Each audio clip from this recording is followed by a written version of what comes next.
Presented by PlayAlberta.ca, Alberta's only regulated online gambling website. Runs out. Brown grabs it. 7 seconds left. Westbrook, 5 seconds. They're down by 1. Jordan, got it. Jordan with a deep shot. Williams, 3-quarters point. No good. The Nuggets steal game 1.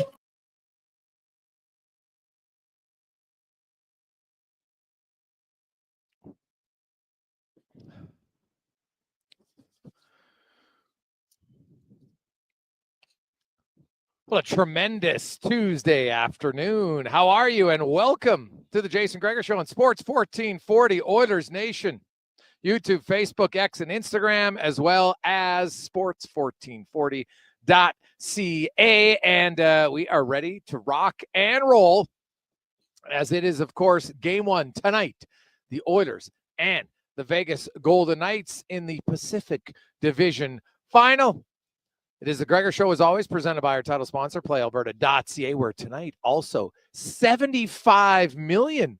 The young Evan Bouchard lottery before he switched numbers. Remember his old 7-5? Well, hey, if you feel Bouchard's going to have a good game, 7 points in 6 career playoff games against Vegas, all on the power play, by the way. So something tells me he'll get his first even strength point this series against Vegas, and you can get your tickets at PlayAlberta.ca. Good luck. Also, 12 max millions up for grabs. PlayAlberta.ca.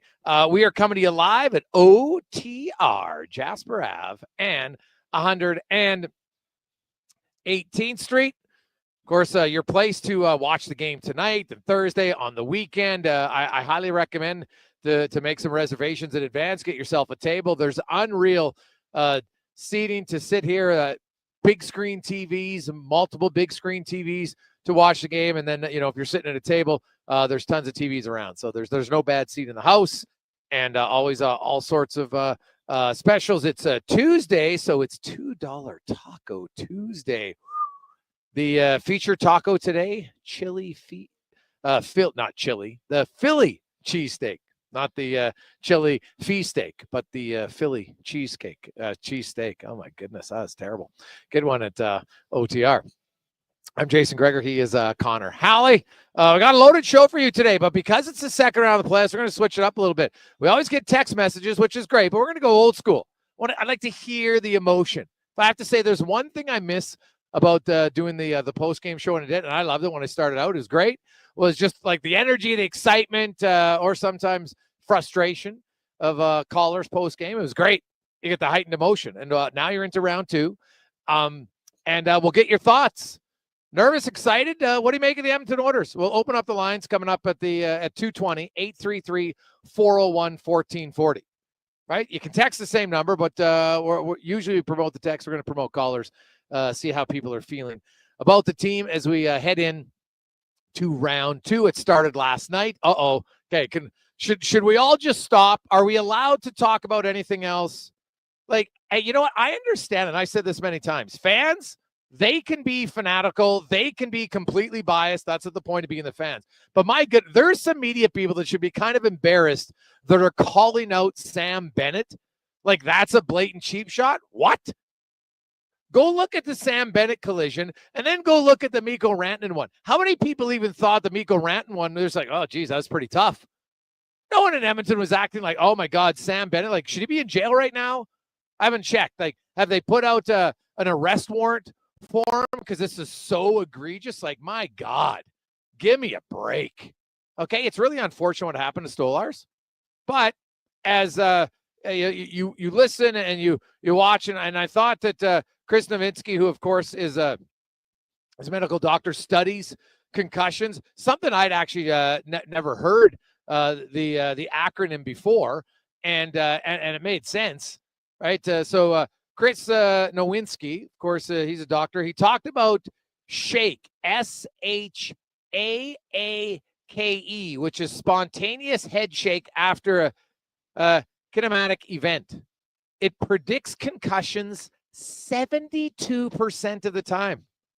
And so if you watch Stolar, so he gets a puck in the face, right, knocks his mask off, and then later shakes his head, and then later on, he does it again.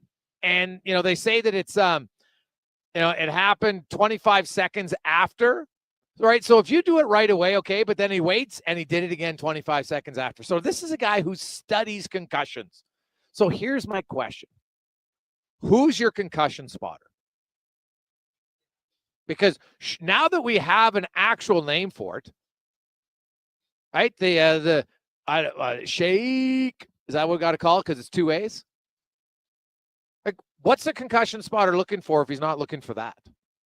That'd be my question.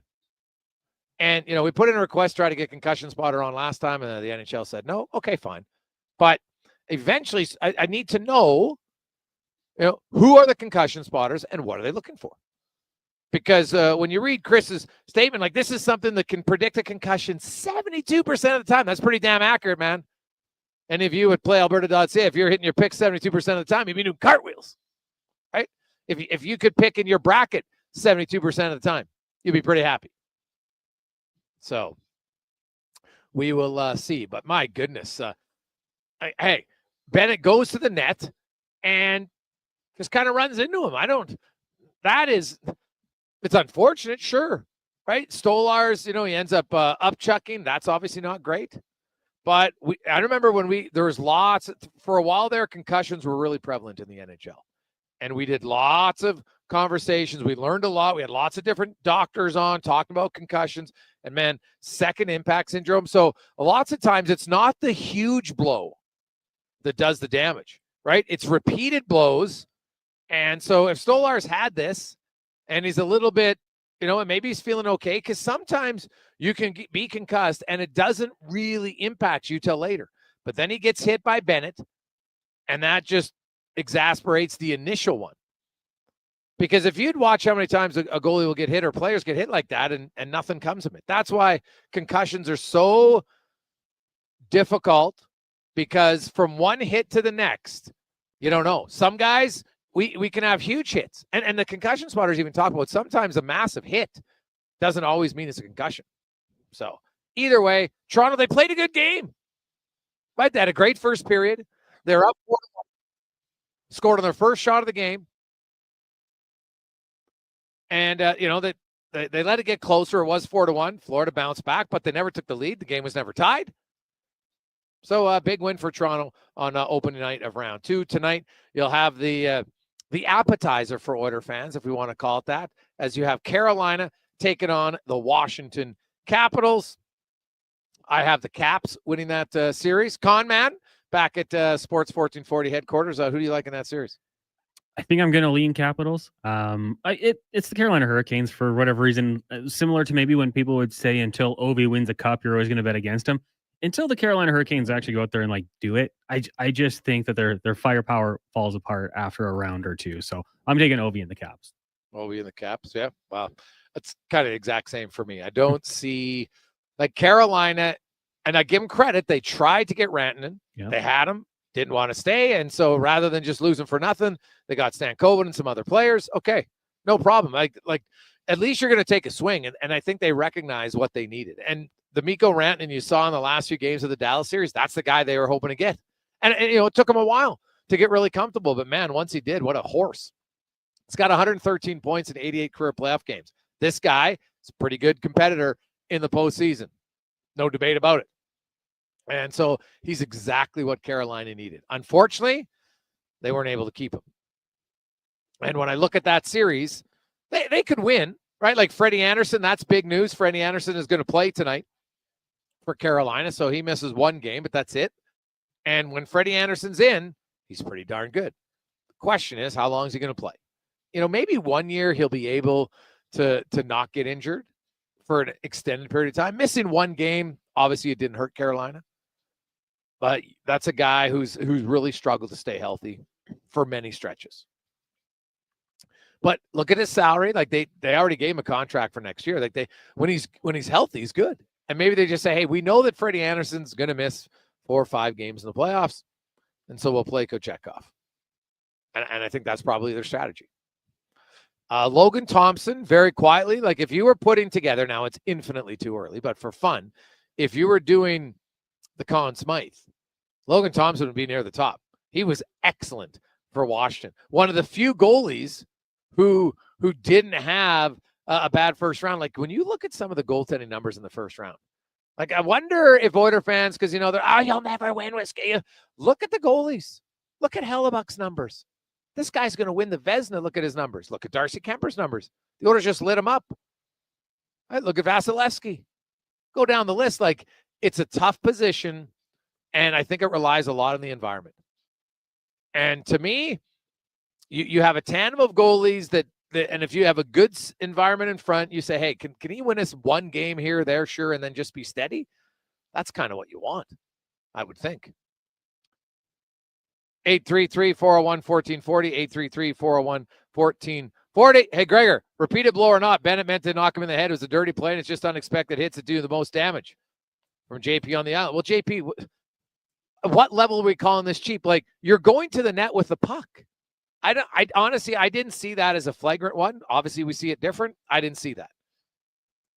Like, you look, I thought the Rantanen one was worse than that. And I didn't call for a Rantanen suspension. So I'm sure as heck not calling for a Bennett suspension. No, he's not going to get one anyway. And I don't think he needs to. So, hey, Gregor, people should remember the problems Crosby had. He kept getting the concussions after his first one. Now, remember, though, Rig, Sidney Crosby, they realized afterwards that there was some misdiagnosis, and a lot of his issues stem from his neck. And he was just having problems there, and he had all sorts of tension in his neck because it was still, and that's not even that long ago, 16, 15 years ago, which in the grand scheme of life isn't that long. That was really kind of still the early stages of understanding concussions and how they diagnosed them. And Sidney Crosby, they talked about how, they really kind of misdiagnosed it in the fact that he had so much issues in his neck, and that was leading to issues, causing headaches and so many other things. So, hey, Greg, what's your thoughts about breaking news with Principe getting his mop chop from Trev? Well, you know what? I'm sure all the superstitious people will be like, oh my God, I can't believe he did it. The Oilers are going to lose now because Gene cut his hair. Now, I'm not one who believes in those sorts of things. If somebody says shutout in the middle of the game, I don't think the goalie hears you. I don't think that means anything. Others do, and that's fine. But it was overdue. I think it was time. So, he doesn't look like the mad scientist anymore. That's for sure.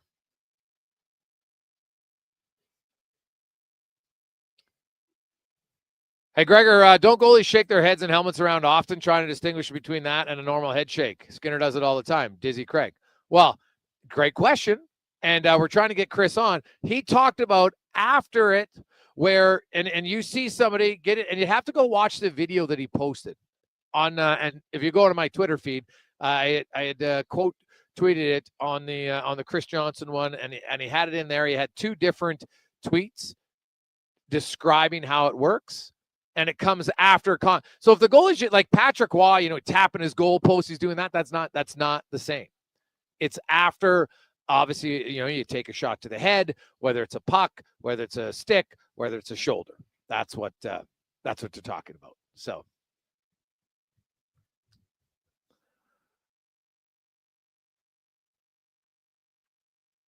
hey boys,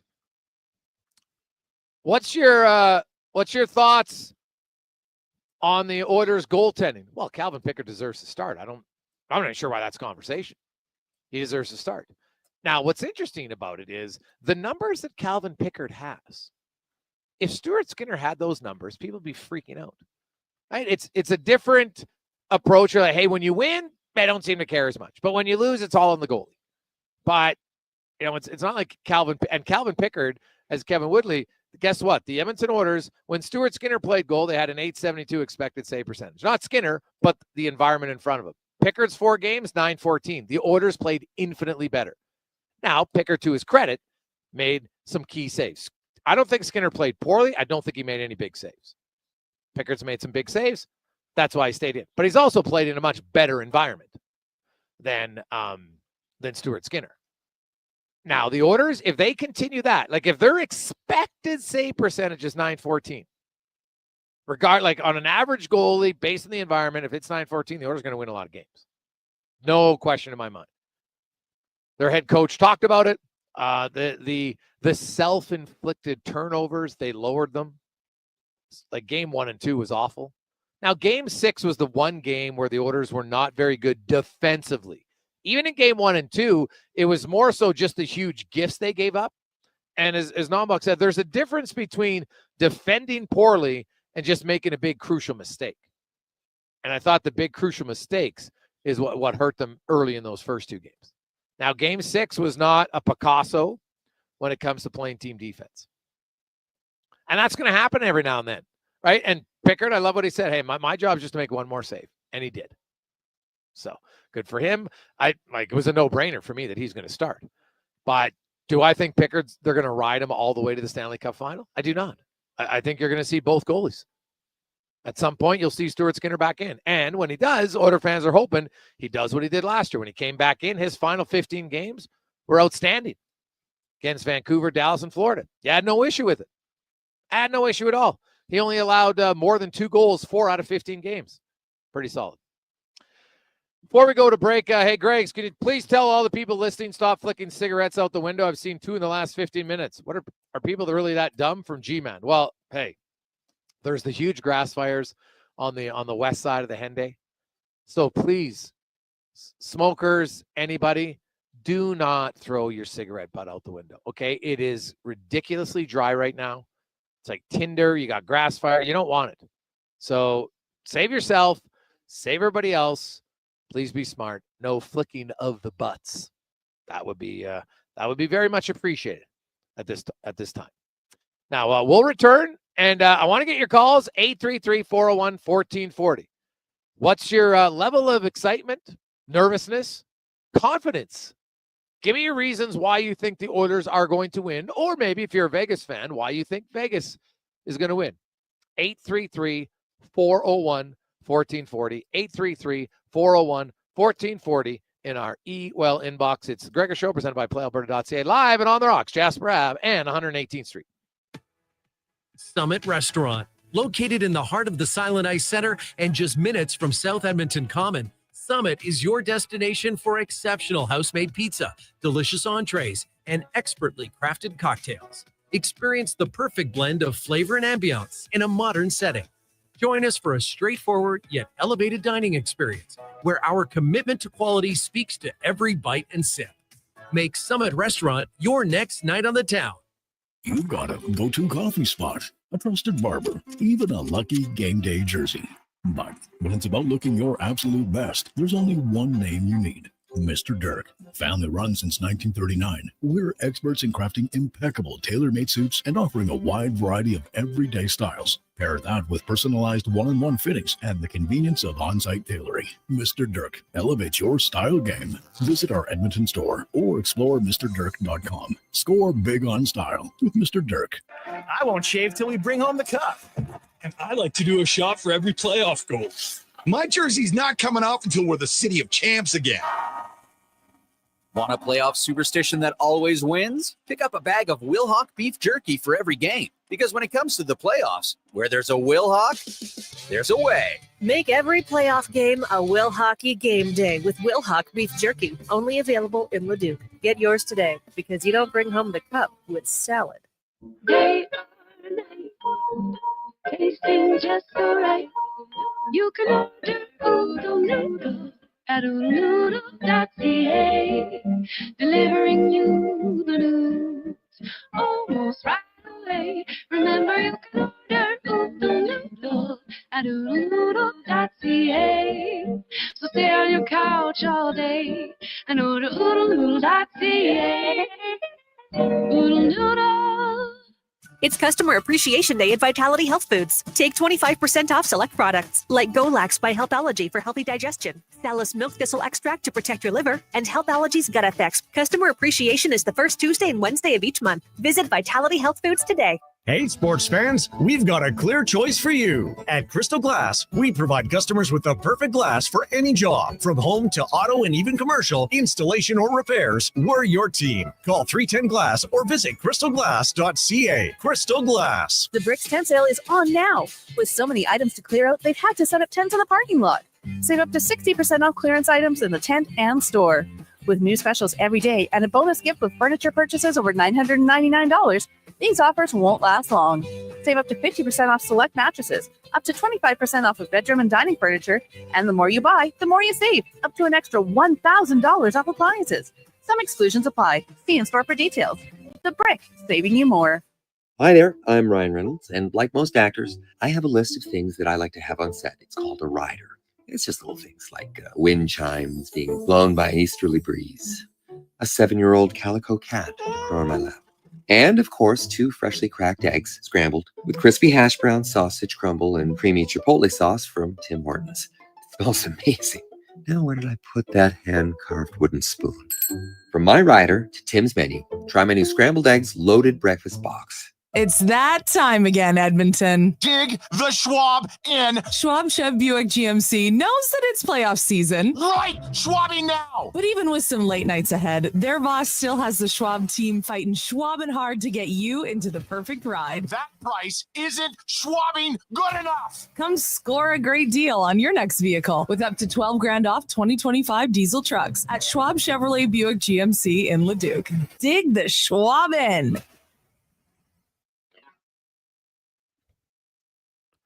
Portions of this hour brought to you by On the Rocks. Watch every Oilers game at OTR with $5.25 Molson Canadian, $5 Pink Whitney shots, and 60-cent wings. Plus, play Oilers Score and Win for your chance to win On the Rocks gift cards. Oilers hockey at OTR. Book your table today. Jasper Ave in 118th. The Jason Gregor Show. The best of Edmonton sports talk and beyond. This is Sports 1440. Presented by PlayAlberta.ca, Alberta's only regulated online gambling website.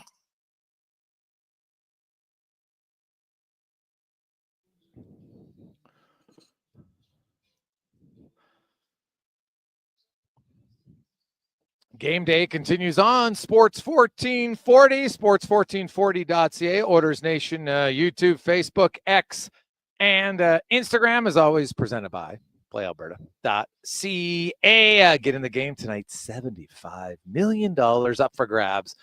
Max Millions, 12 of them as well at playalberta.ca. 833-401-1440, 833-401-1440. Man, people are impatient, eh? We had Paul and Mike on the line. They just hung up. Maybe they're nervous. Get a little nervous. That's all right. We're having a little open line segment today. So if you want to call in, voice your thoughts, excitement, nervousness, and give me your 2 reasons why you think the Oilers win. That's what I'm curious about. What are your main reasons why you think the Oilers are going to beat Vegas? Or I guess conversely, why you think they might lose, right? Can work both ways. Not everybody believes they're going to win. That's how it goes. 833-401-1440, 833-401-1440. Phone lines are open as we go to Steve. Steve, good afternoon. How you doing? Hey, Gregor. Nice to talk to you. I'm fully on board with the Oilers beating Vegas. I think they've learned from last year that what it takes to actually make it through, and the things that they did at the end of the season by making sure everybody was rested up and ready to roll. I think this is their year. Now, I think they would have won a cup by now if Vegas actually never came into the league. Geez, I never even thought about that. Well, what definitely would have changed things, just the whole expansion, although the Oilers didn't lose anybody in the expansion draft, but unless you consider Griffin Reinhart, but I don't think anybody does. So, well, yeah, that's kind of fascinating, but who knows about that one? All I know is the Oilers. So give me 2 reasons that you're most confident why they'll win. They got 4 lines. Their defense is actually still pretty good, even though Ekholm is out. With any luck, Ekholm does come back before the end of the year, but I'm not counting on that. And I think Pickard is playing really well, and I have confidence in Skinner coming back and playing really well as well. Awesome, Steve. Thanks for the call, man. Enjoy the games. Yeah, thank you. There you go. 833-401-1440, 833-401-1440. If you missed it, no surprise to me, but GM of the Avs, Chris McFarland, said 100% that Jared Bednar's coming back as the head coach, as he should. Head coach wasn't the one who said, you know what? I don't think Mikko Rantanen's worth that extra, whatever it was, $250K, $500K, whatever the number is. Like, oh my God, I'm telling you, that decision is going to haunt them for quite some time. quite some time. 833-401-1440. Big Bad Joe. Joe, you're on the air. What's on your mind? Hey, Jason, how are you doing? Excellent. Good show again. No, I said if I don't worry as long as the Oilers play the Oilers way, they're not playing the way Vegas wants to play them. And I think the big difference this year is fun. The top players got a rest, and McDavid and Draisaitl, they both look healthy. And all kudos goes to Pickett for getting us into the second round. And you all like to have an A goalie, and we all know Pickett is the backup, but I love Skinner. He's my goalie, but Pickett makes the stops when needed to, though. Let's go Oilers, and the cup's coming home. Joe, I love it. Joe, can I ask you your accent? Are you Austrian? No, I'm Dutch. Dutch. Okay, I like it. Now, at least you didn't call me East Indian. No. Now, Dutch, Netherlands, Holland. How many jokes do people have about that? Like, why so many names? I have no idea. But did you actually know that the Dutch were the first in America to come to North America? Well, you mean after the indigenous, of course. See, when if you look at New York's old name is New Amsterdam. Wow, I did not know that, Joe. Hey, buddy, I'm a big fan of history, so I like learning new things. I did not know it. It was New Amsterdam originally? Yeah, it was New Amsterdam. Oh, all right. Well, thanks for that little history lesson, Joe. Yeah, but you know what? It's fun. I don't care about history today. All what I care about is the Edmonton Oilers. Nice. Enjoy the games, Joe. Yeah, okay. Thanks for taking my call, buddy. Appreciate it. I did not know that. New Amsterdam. Things you learn, folks. Things you learn. 833-401-1440. 833-401-1440. Now, Big Joe was correct in that, Calvin Pickard, and it was interesting. If you want to read a really good during the commercial break or after, I would recommend after the show, or you could probably multitask. You can read and listen in your office. We broke down Kevin Woodley and the scouting report on, the thing that Pickard probably did best in round one was high danger saves. And he only allowed 6 goals on 30 high danger shots. And interesting enough, though, in the regular season, he was well below expected on those shots. So is it a heater or not? And Woodley talked about, as he did with Aiden Hill, like areas of, every goalie has a perceived weakness. Doesn't mean they're bad at something, because you're in the NHL, you're not bad. So we always have to kind of clarify it. Every goalie just has an area that he isn't as strong in at the NHL level. Just like a defenseman, some are better at passing the puck, some are better at shooting the puck, some are better at defending, some are better at more physical. They can all do the other things, just not as well. No different than a goalie. And in the case of Pickard, the one that he says he thinks if you're Vegas, you're going to funnel shots and go through screens. Because, a little bit of a smaller goalie, that's an area where he struggled. So watch for that. Vegas is quite good at getting pucks on net. So Edmonton's defense tonight, I think, is going to have to try to do a good job of giving Pickard the opportunity to see pucks. So you got to move out the forwards, right? So there's always the cat and mouse little chess game, and that's something to watch out for. 833-401-1440. 833-401-1440. You can call us. You can text us. Hey, Greggs, what's your thoughts on Skinner not playing? First time in the playoffs, only played 1 game. Do you think it'd be a big morale boost to the team? Does Knobloch hate him? From Evan from Edmonton. Well, Evan, here's the question. Who are you taking out for Jeff Skinner? Jeff Skinner is not, he's not a role player, right? So he's not going to kill penalties. So you got Janmark, you got Brown, who, by the way, had 3 and 2 goals respectively. So they're not coming out. He doesn't play center. So he's not taking Henrique's spot. Right? Corey Perry's not coming to the lineup. The guy's been unreal. He has 19 goals in the regular season. What do you have? 3 goals in the playoffs? So he's not coming out. Kane and Frederick, no chance. McDavid, Draisaitl, Nugent Hopkins, Hyman, nope. So that leaves you Podkolzin and Arvidsson. Now, Podkolzin is their 5th forward on the penalty kill. He's physical. He's a better skater. And he's more reliable defensively. Arvidsson's a right winger. A little bit quicker. I don't see a guy that I would take out right now for Skinner. Would it be a morale boost? Sure. But Jeff Skinner, you know what? He's a good teammate. And it's hard. Trust me, it's very hard. But now these guys, they're upbeat. You see Skinner around the room. He's smiling. He's laughing. And who knows? An injury occurs, he could get back in. But I don't think the coach hates a player. I think coaches don't coach to have personal vendettas if they're a good coach in the NHL.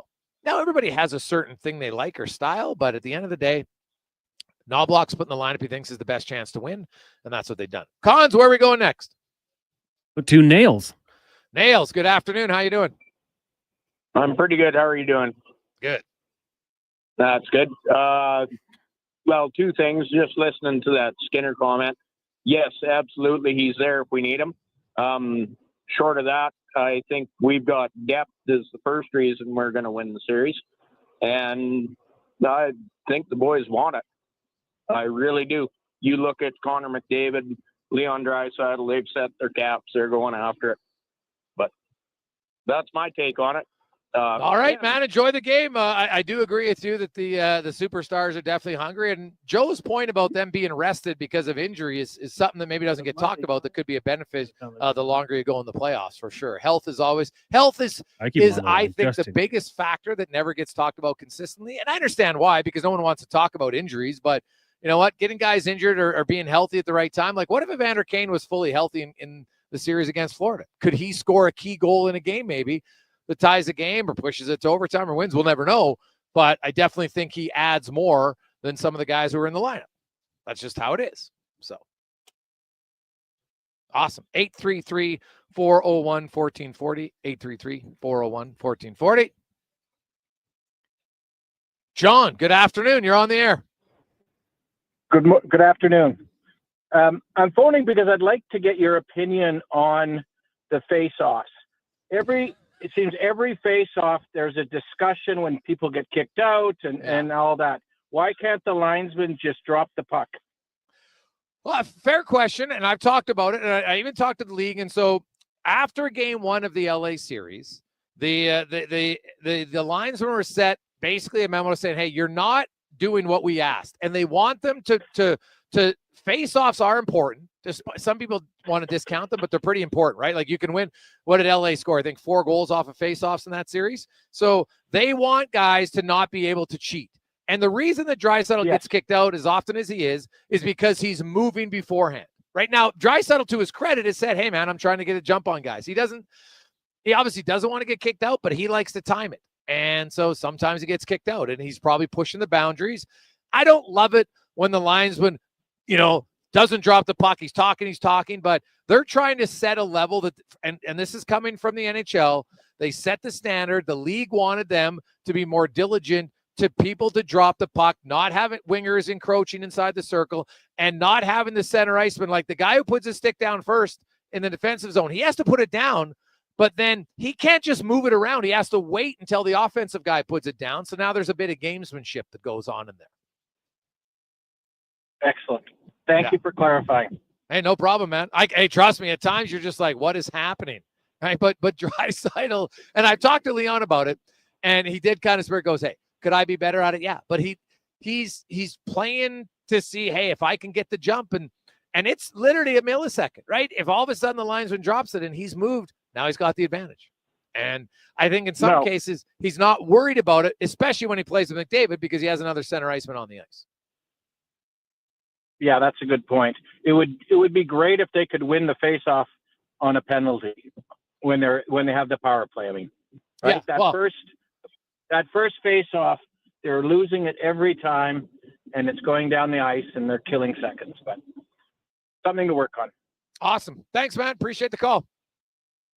Take care. Bye-bye. 833-401-1440. 833-401-1440. Jason, good afternoon. You're on the air. What's on your mind? Hey, Jason. Two-part question. I wanted to ask you about the goaltending matchup that's going to be coming up between Vegas and Edmonton, and how both Skinner and Jesus, my name just Aiden Hill. So Skinner, Aiden Hill, and then our backup, whose name somehow just disappeared from my brain right now. Pickard. Who's your starter? Thank you. Yeah, exactly. I was like, I couldn't believe it. So anyways, just what that matchup looks like to you, and also to see if it seems like, and forgive me if I'm being a little bit negative, but it seems like the Oilers have really never tried to push for like an exceptional goalie, or at least when they have, like with Campbell, they've like shit the bed when it happens. And just kind of wanted to follow up on, if there's any looking in the off season to get, someone who's more on, from an average goalie to a goalie who can steal some games once in a while. Okay, fair question. So a few things. When we say get A goalies, well, look at the Vezina Trophy goalies this year in the playoffs. Hellebuck's awful. Vasilevsky's numbers are worse than Skinner's were last year in the playoffs. Kemper's are way worse. Like, if you go back and you look at what Skinner's numbers were that got to the Stanley Cup final, and everybody focused on his 2 bad games and seemed to overlook the 21 other games where he had a 2.14 and a 916. Like a 2.14 and a 916 over 21 games, there's not many goalies that are going to give you better than that, especially at the cost price. So if you want to go out and get a good goalie that's going to cost you a lot and doesn't guarantee you success in the playoffs, because it seems to be now more than ever, it's all based on environment of in front of the goaltenders, well, then you're going to have to give up something in other places. And I think Edmonton built their team to say, hey, we just want goalies. We want to get a better system in front of them where our goalies don't have to play well. Like, look at the 4 games that Picker played. Their expected save percentage, and how that works is the average goalie in net. They go off league averages on the shots he faced. They would have had a 914 save percentage. You'll take that all day long. And then you're like, hey, our goalie doesn't need to be great. If he just is average, we're going to be 914. We got a really good chance to win. And because if you look at it, how many goalies even have above 914 in the playoffs this year? You had Logan Thompson, Freddie Anderson, and that's it among starting goalies. 2 above 914 as starters. So there's not really any free agent goalie. You could trade for someone, but I know people have talked about John Gibson, and my opinion is I'm not trading for John Gibson. A, he makes too much money. B, he's injury prone. I'm not doing it. Stuart Skinner's never injured, other than this is the first time, he got his bell rung, but he's never had an injury. And could Stuart Skinner be more consistent? 100%. But at $2.6 million, he's actually given you pretty good numbers. If you look at the 50 games under Knobloch last year, he was top 10 in all the key stats. In the playoffs, his 901 ends up not being bad, but it's really skewed by 2 awful games. So ideally, you'd like him to lose those 2 awful games. This year in the playoffs, I didn't even think Skinner played poorly. He just didn't play great. He didn't make a big save, and that's why Pickard's in. And so I think Edmonton, when I look at their salary cap situation, I don't see how, you'd have to trade away some big contracts to get a big contract for a goalie. So it's probably harder than to just say, hey, let's go get and then the other question is, who do you want? Do you want Connor Hellebuyck? Because for whatever reason, I can't explain it. If anybody out there can explain it, how can Connor Hellebuyck, for the last 185 regular season games, been unbelievable, and then when he gets into the playoffs, it's like he's got the yips. He can't make a save. So, man, the goaltending position is so voodoo. If it's me as a GM, I would lean towards, I want to fill up my roster, have a good environment, and then just get a decent goal. And Skinner did steal games last year. He stole 3 games for the Oilers, which is probably more than I think I would have expected, to be honest. So, it's a good question, but to answer it, I don't see any easy free agent signings on the goalie market. It would probably have to be a trade, and then even then, it's like, who are you trading? And how certain are we that he's going to be that consistent? Because there's very few guys that are consistent year in, year out at the goalie position. I think it's tough. 833-401-1440. 833-401-1440. Cons, where are we going? We'll go to break. All right. Okay. We'll go to break for the con man. 833-401. We'll keep the calls coming till the top of the hour. 833-401-1440. You can dial us up. It's the Jason Gregor Show, presented by Play Alberta, live at On the Rocks, Jasper Ave, and 118th Street. If you bleed orange and blue and you're not using the all-new Play Alberta Sports and Casino app, then you're missing out. It's the only online sportsbook with odds boosts on all Oilers games. And now, it's not just sports. Play the slots, hit the tables, buy lottery tickets, all in one app, all across Alberta. Download Play Alberta now from your phone's app store and use promo code GOAL for a $100 bonus. That's promo code GOAL! Okay, I saw your text. Sorry, I'll turn my phone on. Grant Fedoruk here from Leading Edge Physiotherapy. Now, some people live with problems they don't have to because they might not know that we're here, the things we can do, and the issues we can help. Problems less talked about, like incontinence, vertigo, Bell's palsy, and lymphedema, or even things people live with every day, like shoulder, neck, and low back pain. So while a lot of people already know we have the people, tools, and technology to help you head to toe, I'm going to keep at this, because if just one more person gets the care they need, then every penny we spend sharing what and who we can treat is worth it. Life shouldn't hurt. LeadingEdgePhysio.com. Work hard, get dirty, build better communities. If that sounds like a good day's work to you, GS Construction wants you to be part of their team. Right now, GS Construction is looking to hire experienced top men and pipe layers for underground sewer and water work. So if you know your way around a trench, take pride in doing the job right, and want to be part of a crew that has your back, let's get to work together. Apply now at gsconstruction.ca. Legend has foretold of a smoothie so delicious and refreshing that it could quench the thirst of a fire-breathing dragon. But it's also a great pick-me-up after a workout. The new Dragon Slaya smoothie from Booster Juice, a legendary blend of dragon fruit and mangoes, destined to be your next obsession. Try it today along with the new Dragon Booster Ball and the Pink Dragon Booster Mixer. 3 epic menu items to conquer your cravings. Booster Juice, Canadian-born, blending since 1999. It's playoff time, and we've got a lot to talk about. This is Andrew Walker on Edmonton Sports Leader, Sports 1440. Tune in after every playoff game for the Ridge Social Eatery postgame show. The Ridge is the new hotspot in St. Albert, and it's so good. Mr. Rooter hits the gym. As a new Mr. Rooter plumber, you get access to our company gym. Nice. Where's the equipment? Over here, we have a variety of tight pickle jars. Open those up to work out your pipe wrenching muscles. We've got your standard weighted plungers, and over here, a pipe wrench. Why is that guy forcing his body into a suitcase? He's getting limber. A good plumber must be able to fit under any sink. For a plumber who always works out, call Mr. Rooter. April showers brought huge deals to Wolf GMC Buick. It's truck month all of May, and we froze our prices on in-stock inventory to save you money. Get 0% financing for up to 72 months on some of our most popular Sierra pickups, or select up to $8,000 off on these amazing trucks. If you're in need of an SUV, good news, we have a great selection of Buicks and GMCs. Plus, Costco members may be eligible for an additional $1,200 discount. What are you waiting for? Spring into Wolf GMC Buick. Wolf GMC Buick. We're making it easy. Hold on to your hockey helmet, Edmonton. On the Rocks is serving up 60-cent wings that fly off the plate faster than a slap shot. And Molson Canadians for $5.25.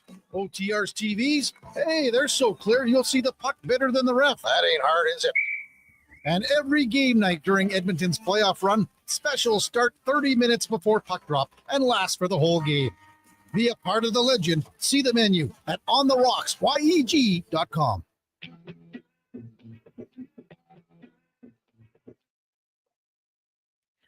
Portions of this hour brought to you by Can Torque. We offer sale, rental, repair, and calibration of hydraulic, pneumatic, and battery-powered torque wrenches, stud tensioners, and flange maintenance equipment. Order today at cantorque.com. Hat tricks, touchdowns, and home runs. Get it all with the Jason Gregor Show on Sports 1440. Presented by PlayAlberta.ca, Alberta's only regulated online gambling website. Welcome back. Positive Tuesday. Hey, it's Positive Tuesday. Now, before we get back to the calls, just a reminder, just want to big note, our Ewell inbox and phone lines. Ewell's being evacuated. There are buildings on the west end of Edmonton, just off of 118th and 184th Street. I know there's lots of buildings over there. Lots of businesses are being evacuated due to that fire. Westbound on the Henday is now closed. So make your way, be careful, and please, whatever we do. And I'm not saying this was started by a cigarette butt. They don't know yet, but whatever it is. But let's try to limit fires around, town. And hey, you smoke, no problem, smoke, but please, don't be throwing butts outside. It's just way too dry right now. Anything that can cause a fire in any place, we've got to be really diligent over the next few weeks until hopefully Mother Nature can bless us with a little bit of rain, because it is dry, very dry. Now, won't be dry in here at On the Rocks tonight. There'll be a lot. It's Taco Tuesday. Many people are going to be here. You got your reservations. Game 1, Vegas and Edmonton. A little bit earlier of a start time, so it's a win-win all around. Let's get to the oil report brought to you by Volvo Cars Edmonton. Stop in at Volvo.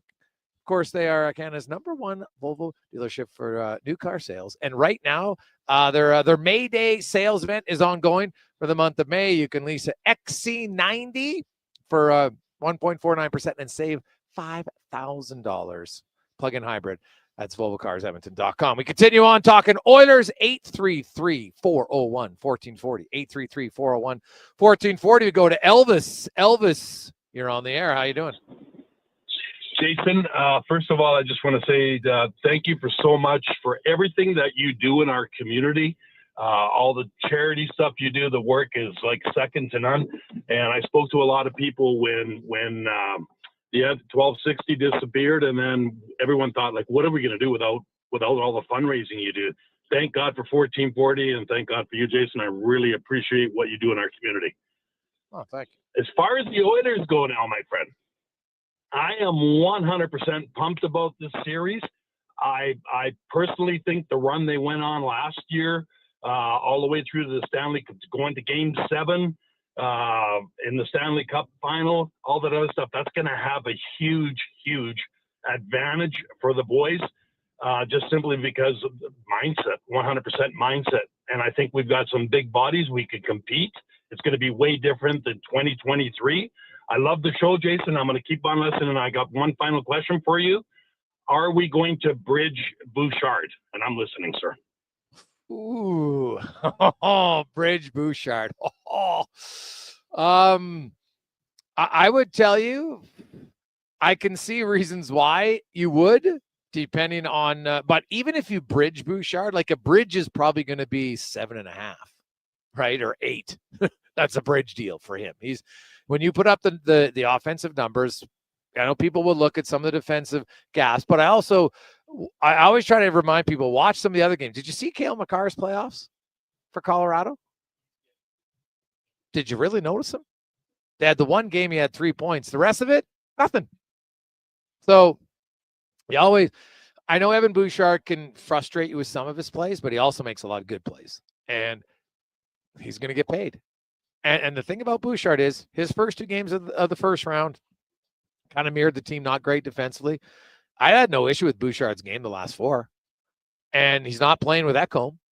So, I don't know. I think it's probably a tough one to bridge him because he's got arbitration rights. And in arbitration, he's going to hit big. So, yeah, I don't think they're going to bridge him. I think they'd like to. Just because, you kick the can down the road, and by the time the bridge deal's over, the salary cap's up to 113, and, it's a little bit better off. But my gut is no. But I'd be all for it. But again, I'm a guy I'm not afraid of a bridge deal because if a guy plays great and then you got to pay him, no problem. Let's go to George. George, good afternoon. How you doing? Oh, hello there, Jason. You're talking about free agent goaltenders? Yeah. And I'm kind of wondering what's happened to Bobby Russo's grandson that won the Memorial Cup for the Quebec Ramparts a couple of years back. Oh, God, I don't even know which goal you're talking about, man. You got to refresh my memory. Well, when Patrick Roy was coaching the Quebec Ramparts a few years back, he had some goaltender in that with the last name Russo. They're saying that he yeah, Russo's grandson. Right. Yeah. No, he's And I never heard was that Will? Is that William? It could be. Yeah, I think William Russo, if I'm not mistaken. Yeah, he was never drafted. He's playing, I think, now don't quote me on it, but I think he's in the ECHL. Cons can look it up. I think last I heard he was in the ECHL. But so he's not, I don't think he's anybody who's like the Oilers, if they're looking for a free agent goalie, they're going to be looking for somebody who's established. And so Cons, you can look it up, but I think he was in the ECHL this year. Yeah, with Iowa. Little Okay. time in the A as well, but mostly East Coast. Oh, so he's not really that highly then, or? No. Yeah. Lots of guys can be I figured if great. he won the Memorial Cup with the Quebec Ramparts a few years back, that he would have some ability to play in the NHL. No. You lots of good teams win juniors, but most junior teams who win, like they might only have 2 or 3, 4 guys. There's the odd exception that make it. It's pretty tough, but no, he's not.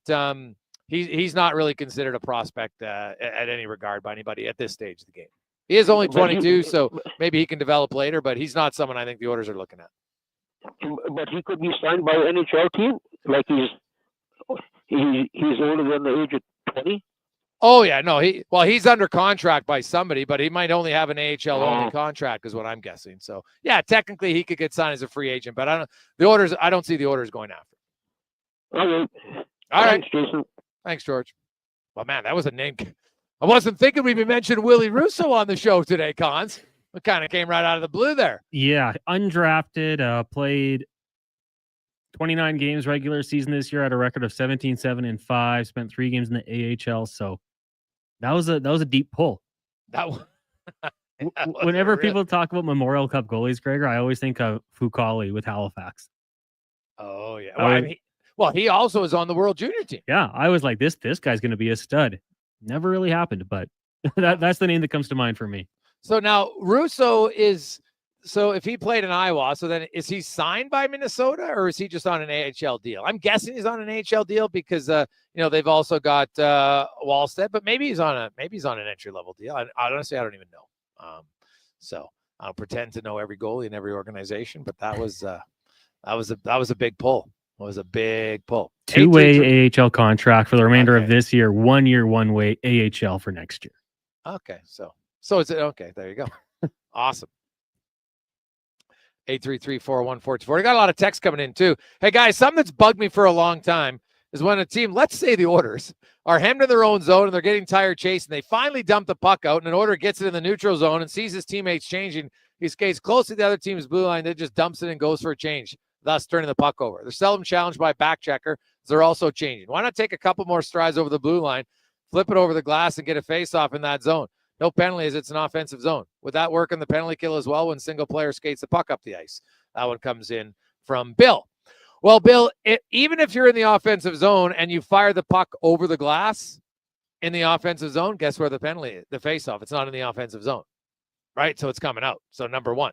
Now, number two, you could just eat on the penalty kill. If you've been able to skate it up into the offensive zone, well, that it might as well kill some time. But usually on a penalty kill, they'll just dump it out because they want to change because you're down a man. But if it's 5-on-5, I don't love dump and chase when no one's chasing because you're right. It's just a complete turnover of possession. So to me, gain the zone, hold it. Look, maybe then you can fire it back to one of your line mates who's changed. And then Edmonton can regroup down low or maybe take a long shot on goal, put it up high where the goalie's got to make a save, and then maybe you can get a face off that way if you follow it up. But when guys are that tired, they're more so concerned about, I don't want to get scored on. I don't want to get stuck on the ice, so I'm going to get the puck down because then I know I can change. So I'm not a big fan of just the needless dump sometimes. Even when you're fresh, it drives me up the wall. All right, I see it all the time. It's like they got full possession. Oh, let's just dump it in, and no one's going. You're like, oh, great. Hey, Greg's, whatever happened to Dylan Wells, speaking of goalies? Yeah, well, he was a fifth rounder for the Oilers back in, I don't know. I think it was Puljujarvi's draft. It wasn't McDavid's draft. I think it was Puljujarvi's draft. Yeah, he's in the minors. I think he's kind of split between the AHL and the ECHL at this stage. Of course, I remember he did get 1, maybe 2 games in with Chicago a few years ago. I think he might have been an emergency recall if my memory's correct on that. But he's another one of those guys, man. Like there's lots of good junior players. Like the fun stat, I think, to remind everybody. Do you know how many WHL players, the percentage of WHL players who play more than 10 games in the NHL? 3. 97% of players in the dub don't play in the NHL. Right? And like major juniors, pretty good level. It is hard. It is hard. 255. I love the open line time. We might do this a little bit more often. The playoffs is fun. Never going to get some thoughts. 833-401-1440. So thanks for that. Coming up, we have Alan May will join us, former NHLer, analyst for the Washington Capitals. They get set to take on the Carolina Hurricanes. Freddie Anderson is going to play tonight in goal. Also, we got more from Chris Knobloch. We got Dave McCarthy coming up. Struddy, Spec, DVD, We'll break down again. We got Woodley's comments on the analysis on how the Oilers should attack Adin Hill. It's really in depth. There's 4 specific ways, so we'll let you hear that. Also, how does he think Vegas is going to attack Calvin Pickard? We'll get to both of those coming up later on in hour number 3. It is the Jason Gregor Show live and on the rocks, Jasper Ave, 118th Street, where you, of course, stop in tonight, watch the game. It's Taco Tuesday. You want to call, make a reservation. Got some tables left. It's a great place to watch the game over 20, I think it's 28 if I'm counting correctly. TVs, a few big screens in here. Awesome atmosphere. Lots of specials throughout the game to enjoy. Let's get to the Con Man and a Sports 1440 update brought to you by your Alberta GMC dealers as Truck Month continues. At all your local Alberta GMC dealers, $5,000 cash purchase credit on 2025 Sierra HD models. Learn more at gmccanada.ca. This is a Sports 1440 update. It is game day. The Edmonton Oilers meeting the Vegas Golden Knights in game 1 of their second round series. Puck drop 7:30-ish down in the Sin City. We got pregame coverage for you. Andrew Walker, Donovan Paulson from 6 to 7:30. At 5 o'clock, Caps taking on the Hurricanes, game 1 of their series down in Washington. Off the ice, St. Louis Blues general manager Doug Armstrong said today that he is not expecting defenseman Torrey Krug to play in the NHL again. Krug missed all of this season after undergoing surgery to address pre-arthritic changes in his left ankle. This season marked the 5th of a 7-year, $45.5 million contract for Krug. In the association, we got game 2 as the Cavs take on the Pacers out in Cleveland. Tip off 5 o'clock. Indiana leading 1-0. And at 7:30 tonight, game 1 between the Timberwolves and the Warriors in Minneapolis. Major League Baseball, Blue Jays down in Anaheim, kicking off the series with the Angels. That gets going at 7:38. You'll also have the Mariners Athletics. Pirates taking on the Cards, Cubbies and Giants, White Sox in KC, and the Yankees hosting the Padres. 1 game postponed due to weather. Rockies and Tigers. They'll make that one up on the 8th. Coming up in hour 2 of the Jason Gregor Show, we'll be joined by Washington Capitals analyst Alan May and Dave McCarthy from Sirius NHL. I'm Connor Halley. This has been a Sports 1440 update. It's Sports 1440, a Stingray radio station broadcasting on Treaty 6 territory. Download the free iHeartRadio app and listen to CKJR wherever you go. Japa Machinery Group knows that XCMG may not roll off the tongue, but Japa's team will help keep your construction jobs rolling on time and on budget with heavy equipment sales and rentals. Visit japamachinery.com to find out more. At Fountain Tire, we're all about one thing, taking care of your vehicle. Oh, and your wallet. I guess that's 2 things. Save up to 20% off select tires until June 14th. Fountain Tire. We're on this road together. Wow, get ready for a silly hockey fans. Your partner in power just skated onto the ice. EWEL.ca, the new e-commerce website for electrical wholesalers Edmonton, is ready for the power play 24/7, 365. UL skates to where the puck will be in 5 years. Now that's forward thinking. Killer selection, slamming products from the best brands, and legendary service. Don't sit on the bench. Get your account today at EWEL.ca and win that project. Plug into your partner in power. Get an EWEL.ca account today. It's Customer Appreciation Day at Vitality Health Foods. Take 25% off select products like Golax by Healthology for healthy digestion, Salus Milk Thistle Extract to protect your liver, and Healthology's Gut Effects. Customer Appreciation is the first Tuesday and Wednesday of each month. Visit Vitality Health Foods today. Experience Edmonton Stingers Pro Basketball. Join the Stingers at their home opener Sunday, May 11th at 4 p.m. It's the most affordable, family-friendly, fun sports experience in the city. Tickets start at just $20. thestingers.ca. Time on Edmonton Sports Leader, Sports 1440. This is Andrew Walker, and join us for the Cross Mitsubishi pregame show before each Edmonton playoff game. Cross Mitsubishi on 34th Ave and 96th Street. Scott McGilvery here, HGTV host and renovation expert. The one upgrade I know homeowners will love, better, fresher Culligan water straight from the tap. Culligan's Aquasential reverse osmosis filtration system takes your water to the next level. With up to 7 stages of filtration and 14 filter options, they're certified to reduce over 90 contaminants. Your tap water is about to get a major upgrade, safer water that tastes great. Get started with a free in-home water test at Culligan.com. Culligan, water you love. Whether you're a craft beer connoisseur or more of a wine aficionado, there's always something new to discover at Sherbrooke Liquor, a unique, family-owned, independent liquor store. The selection, Incredible! The non-alcohol section is also very impressive. Sherbrooke Liquor, expert, knowledgeable staff with a passion for unique finds. More than just a liquor store, we're a community. Alberta's best, the one and only Sherbrooke Liquor. Wine, spirits, and oodles of beer. Visit SherbrookeLiquor.com. Dang. Last season, you bought new clubs to fix your game. You spent the entire season trying to learn how to hit with your magic clubs. And guess what? Dang. They didn't help your game. Now you're convinced it's your swing, but it really is your clubs. Even though you were told the ones you bought were the best ever made, if they were, you would have gotten better. Every day at Fitted Golf, we continue to prove the right clubs make all the difference in the world.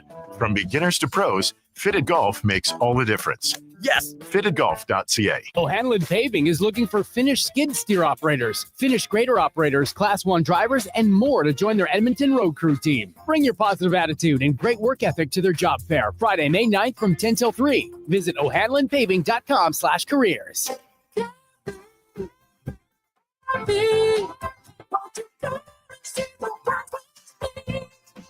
Hey campers, Brent Fullerton from Carefree RV. Are you looking to get a little further away from it all these days? We have the perfect solution with our incredible selection of adventure vans. From luxury touring to off-grid and all-wheel drive, experienced companies like Road Trek, ProLite, Coachman, and of course Winnebago. You can get away and start your adventure today with carefreerv.ca. All right, give me something big. The Ford It's a Big Deal event is on. Bigger. Get a big truck and an even bigger deal. Love it. Now the details. Right now, lease a 2025 F-150 STX with the black appearance package from $220 bi-weekly at 0% APR for 24 months with $43.75 down. That's like $110 weekly. Now bring it home. Plus, there's a $750 bonus for eligible Ford owners. Hurry into your Alberta Ford store or visit Ford.ca today.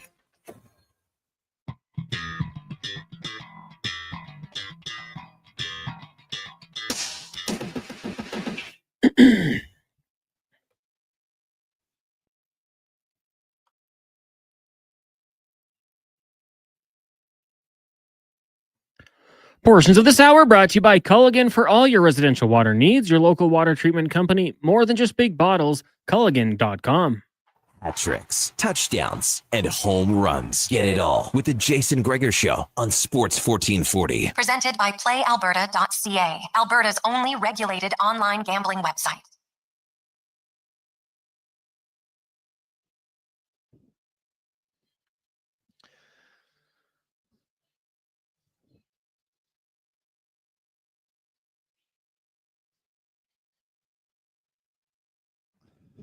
I like this text. Welcome back. We're live on location. Hey, Greggs, if you had the New York chopped cheese, I need some insight. Want to give it, if it's any good, before I liquidate $20. Please do an on-location review. Thanks, Aaron and Hannah. Aaron, I have to be honest. I can't give a review of something I've never had. I've never tried the New York chopped cheese. However, I have tried the, and I'm a big sandwich guy, the Jerk Chicken Club. The Jerk Store called. They're all out of you. It's a classic line from Seinfeld, but the Jerk Chicken Club is really good. Now, I've had it with the jerk or without the jerk. So it depends on your level of spicy. But if there was one sandwich I'm recommending at OTR, I would go with the jerk chicken with or without the jerk. Depends how much jerk you like in your life. There you go. It is the Gregor Show presented by PlayAlberta.ca, Alberta's only regulated online gambling website where 100% of the revenue stays right here in the province of Alberta at PlayAlberta.ca. And tonight, $75 million up for grabs in Lotto Max. Woo-hoo! Difference maker that would be. You could even afford some beers at the order game then. All right. Now, let's go around the NHL, brought to you by McDonald's. And Thursday, Mick Happy Day at McDonald's, where a portion of everything you purchase will go to support Ronald McDonald House, an unbelievable facility in our community that helps so many families when they desperately need it. Anybody who's had a really sick kid who's got to be in the hospital for a long time, I can't imagine that. Heck, you know, when your son or daughter has the flu for a few days in their bedroom, you get a little worried. Imagine your child being really sick. And that's what Ronald McDonald House does. It really alleviates a lot of costs and a lot of stress for families. So when you go to McDonald's on Thursday, you're supporting the Ronald McDonald House. And we go out to Washington, where we are a few hours away from Game 1. It's the Capitals, who won their first series since winning the Cup in 2018, which seems almost crazy to say. Alan May, of course, longtime NHLer, longtime analyst for the Caps, joins us once again. Al, welcome back to the show, man. How you doing? Doing great, Jason. Thanks for having me back. I have to admit, man, when I say that, it just seems odd. Like the Caps have been a pretty good team, and it just shows you how hard it is even to win a round sometimes in the playoffs. That, you know, like the Blackhawks haven't won a round since they won their last cup, and the Penguins, since their last cup, they've only won one round. Like it's, you know, sometimes maybe we overlook just how hard it is to win the cup. Never mind even win a round sometimes. Well, I think the biggest thing is who's coaching your team and the systems that you play in the playoffs. If you play a passive system that's got a lot of holes in it, defensively and physically, you're not going to go too far. When you play bump and grind hockey, when you can play physical, when you can fight for the middle of the ice, and the coaching staff values that, that's part of their system, then you'll win. The Capitals didn't have that for years. Todd Reardon, they played a very soft perimeter system. The players were built to be physical as well, and they won being a physical team. And then you look under Laviolette, the 1-3-1 passive stand around, it just leads to one mistake after another. It flat-foots your defenseman. It ruined the New York Rangers this year. So you've got to play an interior system. You got to play aggressively on defense. You've got to play aggressively on offense. And if you do that, you will have some playoff success. The Capitals, I don't know if you and I have talked about this, Al, but I watched a lot of their games, and they are the team, I think, that is the closest to playing the triangle offense of anybody. They improved by 100 goals. Now, I know they brought in some guys, Chikrin, Dubois, definitely better players help, but that offensive structure, kind of the triangle offense, what do you think of it? And has that been a big part of their offensive success? I think the biggest thing with all the players they brought in, you know, and everyone had a career high that they brought in, with the exception of Mangiapane. You know, and he's not going to ever do that again when he put up the 35 goals in Calgary. That was one of those years to dream of, to make you wealthy far beyond you'd ever realize you could be. But when you think of the way the Capitals play, they play a big body game, and they did it for 60 games of the season. I think the players toned it down a little bit on their own so that have something left in the playoffs, because they were worried about being at their ceiling in every game. But what they've done is they can ground and pound you. They create offense from behind the goal line in the offensive zone, and they weren't a rush attack team.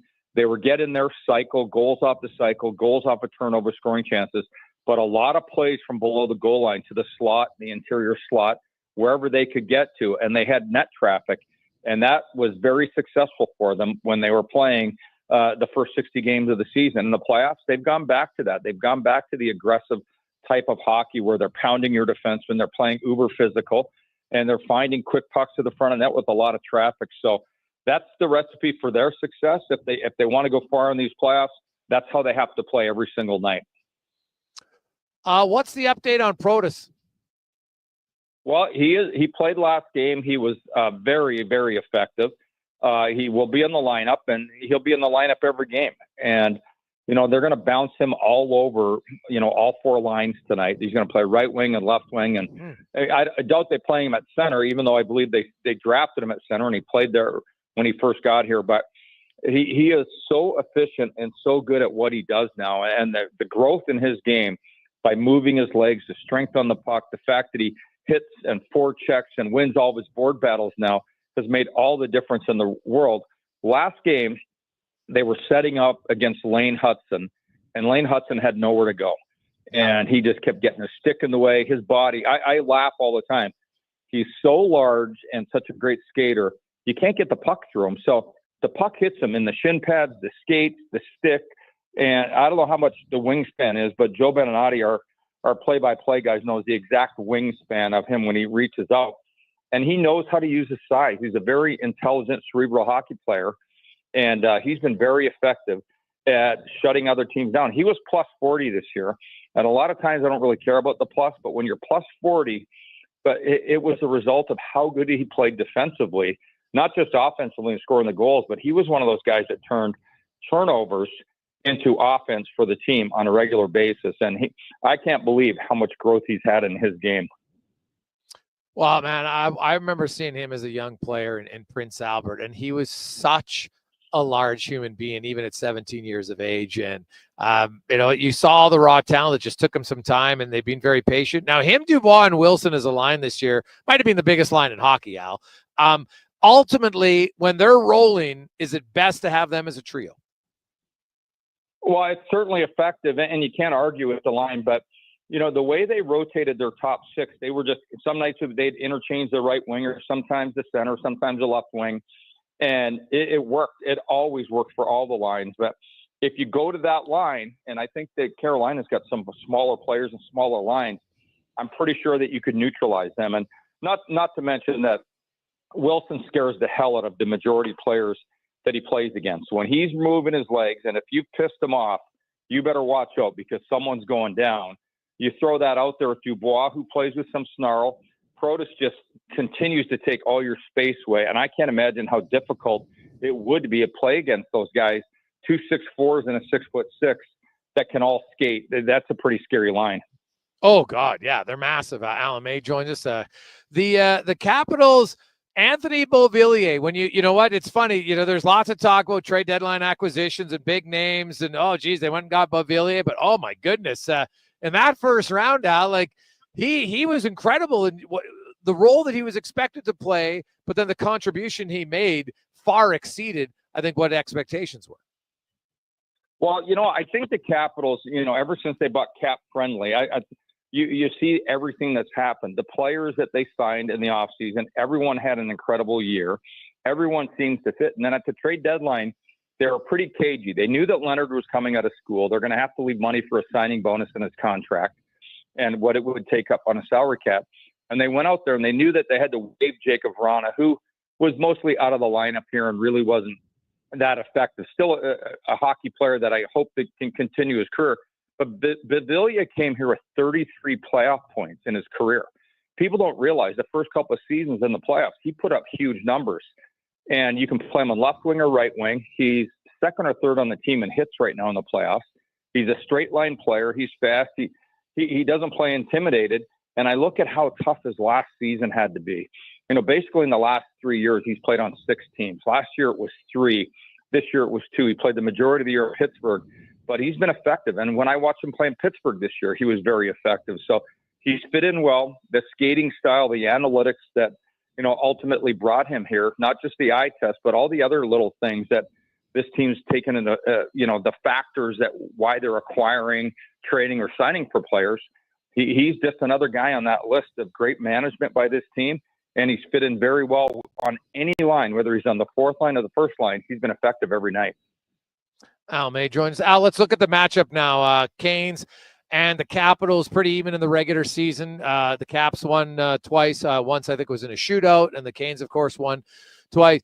We know that Carolina doesn't have like the top end high offensive player, but they play hard. They're incredibly consistent in how they approach the game. Washington's a bigger team, no question. How do you think Washington's going to handle that relentless forecheck of the Canes?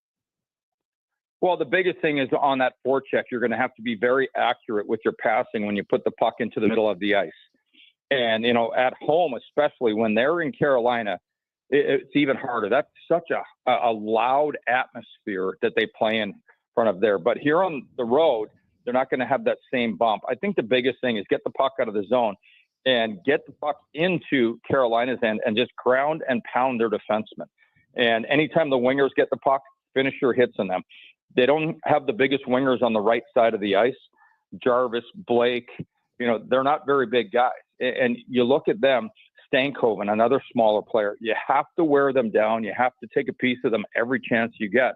But I think for the Capitals, and they stumbled on this, a revenge game they had last month, they went after them physically. Everyone was in a bad mood from the game a couple weeks before in Carolina where, they were taking some liberties after the whistles and things like that. The Jaden Chatfield body slam of Connor McMichael, really got under everyone. And the Caps went out there and they played a very angry physical game, and Carolina wanted no part of it. So I think they have to do that. They have to worry about more what they're going to do. Last time they played each other in playoffs in 2019, Todd Reardon didn't value physical play. Todd Reardon was playing a very passive defensive system, and the defensemen were flat-footed inside the defensive zone. And they were just overwhelmed every game in Carolina, and that series should have been over. And I think Spencer Carberry has shown that he can adapt to any style of play in the National Hockey League. He's coached a very, very strong season. And there's nights when they come out super physical. There's nights when they come out and they're smothering defense. And the players listen to him. He's got their attention. And I believe no matter what Carolina throws at him, he's going to have a backup plan for it. And he's going to have line combinations, defensive pair combinations. And I just think he's very well thought out, and his players buy into everything that he sells. Alan May joins us, analyst for the Washington Capitals, Caps, and the Canes tonight. And yeah, Carberry's come in. You know what? If he could win the Coach of the Year, I wouldn't be surprised at all. You look at just, certain matchups in the game. You talk about being physical, and obviously the Caps are built to be that way. Do you see any specific matchups? Like, is Carberry a big matchup guy? Do you think, does he want someone out against Aho all the time, or as much of the time as he can? Oh, he will. And he uses two lines to do that. And Pierre-Luc Dubois has been the perfect centerman for this team this year. For everything that was said about him before coming into this season, everything's been proven wrong as far as the Washington Capitals are concerned. He had career high in assists, career high in points, and they used him to shut down the other team's top players every game. He plays with a snarl. He's had some really good playoff years, and I expect him to go against Aho a lot. And at home, you can have those matchups. On the road, they'll try to go with both Dowd and Dubois. But at the same time, Spencer's been very wary of making sure the other team's not changing his lines by how they deploy their players. So he's just, like I said, he's a very well thought out person. He's a great blend of the eye test and using his analytics. And I think he leans on the analytics a lot, but he finds out why the numbers are where they are. A lot of people just spout the numbers, but they can't tell you why they are in favor or against you. But he has got a great knack for figuring out how the game should be played according to shutting down certain aspects of the game. So I have a lot of faith in him and how he's going to present, the Aho line, because when Aho gets going, he's one of those most unstoppable players in the National Hockey League. He's got wheels. No one's got wheels like Connor McDavid, but he can turn the game on his head with how fast he can skate, how aggressive he is. He still plays the game very physical. And he's just one of those guys. You've got to find a way to make sure that you slow him down. Al, quickly, give me your thoughts on Oilers Vegas from afar. What you're expecting in that series, a rematch of 2023. Well, I didn't think Edmonton was going to survive the first round. I just thought the way Vegas played defense all year. But, in saying that, I was like, how do you ever bet against McDavid and Draisaitl? And I think in this series here, I just think with Edmonton, with the newfound confidence they've had some players really bump up their games and smart coaching. I'm going to take the Oilers in 7 in this series, and I expect huge series out of McDavid once again, out of Draisaitl. But last year we saw so many players step up. Connor Brown stepping up, Henrique stepping up, Nugent Hopkins. So I'm expecting that whole blend of players to be on the attack and be aggressive. And when Edmonton pushes forward, there's not too many teams in the league that can match them on a night-to-night basis. And lastly, what did you think of the Bennett play last night? Well, I keep going back and forth. I saw the puck that Stolarz took to the head on the Reinhart shot, and it was a pretty stiff one. And we saw something like that in this series, Montreal and Washington, on a couple of the headshots early that the goaltenders took as far from the puck. And I didn't see enough from the angles I watched to see if Bennett really got a good piece of them or anything like that. So to me, I know everyone in Toronto wanting a suspension and wanting payback, but I didn't see enough on that one, even though that's a player that raises his level, and now he's a serial killer in disguise, the way he plays in the playoffs. But I didn't see enough there to think that would warranted a suspension or anything else, because when you have to use that many camera angles to prove your point, I think you don't have a point. So that to me is the biggest thing, is that there was nothing that was conclusive that showed that 1,000% he got a hard piece of them. So, I don't know if I'm blind or not, but I'm pretty sure I watched both broadcasts. I watched the Canadian one and the American one, and I just didn't see enough there to think that was like, by and large, with so much ill intent that everyone's claiming that there is. I'm with you, Al. If it didn't happen to a Toronto goalie, I don't think people would be talking about it nearly as much. That's just a fact. I've seen much worse. It's unfortunate for Stolarz. I saw the Dr. Nowinski talk about shake and that first that first puck to the head. And, I remember, many years ago when concussions were a lot more prevalent, thankfully, than they are now. And, second impact syndrome and, the repeated ones. So if you have one there and then you get another shot, it doesn't take as much to hurt you. Hopefully Stolarz is okay. But, I'm guessing he's out at least a week. Usually it's a week for concussion protocol. Yeah, I'm with you on all of this. It's the same thing. I just didn't see enough there. And I still wonder why players get so violently ill now when they do get concussions. There's got to be more to it than just, the head shots and everything else. But I just didn't think there was enough there to warrant a suspension, a major, or anything like that. Awesome, man. Enjoy the series. Should be a lot of fun. We appreciate it as always. Al, have a great day. Yeah, take care. Thanks for having me. There you go. That's Alan May from Washington, color analyst for the Capitals. When we come back, our regular Tuesday guest, Dave A. McCarthy, will join us on the Gregor Show, presented by PlayAlberta.ca, live at OTR on the Rocks, Jasper Ave, 118th, your place to watch the game tonight and, of course, every playoff night. Hold on to your hockey helmet, Edmonton. On the Rocks is serving up 60-cent wings that fly off the plate faster than a slap shot. And Molson Canadians for $5.25. OTR's TVs, hey, they're so clear you'll see the puck better than the ref. That ain't hard, is it? And every game night during Edmonton's playoff run, specials start 30 minutes before puck drop and last for the whole game. Be a part of the legend. See the menu at ontherocks.com. You've got a go-to coffee spot, a trusted barber, even a lucky game day jersey. But when it's about looking your absolute best, there's only one name you need. Mr. Dirk. Family run since 1939. We're experts in crafting impeccable tailor-made suits and offering a wide variety of everyday styles. Pair that with personalized one-on-one fittings and the convenience of on-site tailoring. Mr. Dirk. Elevate your style game. Visit our Edmonton store or explore MrDirk.com. Score big on style with Mr. Dirk. Legend has foretold of a smoothie so delicious and refreshing that it could quench the thirst of a fire-breathing dragon. But it's also a great pick-me-up after a workout. The new Dragon Slaya smoothie from Booster Juice, a legendary blend of dragon fruit and mangoes, destined to be your next obsession. Try it today along with the new Dragon Booster Ball and the Pink Dragon Booster Mixer. 3 epic menu items to conquer your cravings. Booster Juice, Canadian-born, blending since 1999. My utility bills are going through the roof. How can I take advantage of the sun and put my lazy roof to work? Sounds like a job for the men and women of Action Electrical. Energy team reporting. When you're ready to make your home or business more efficient, Action Electrical has the power to install solar panel systems and EV chargers. Facing an electrical menace? Call on the men and women of Action. Operating throughout Alberta with supercharged skills and strong family values. ActionElectrical.net.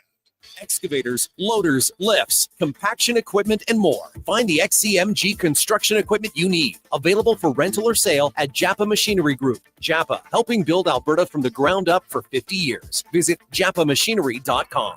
Hey, Alberta, the all-new Play Alberta app is here. Casino, sports betting, lottery, all in one app, right on your phone. And because it's Play Alberta, you know it's safe, secure, and reliable. Download it now and play over 500 online casino games, live dealer tables, and unique games you'll love. Plus, bet on sports from anywhere in the province. You in? Download Play Alberta now from your phone's app store and deposit using promo code OIL for a $100 casino bonus on the house. That's promo code OIL for a $100 casino bonus.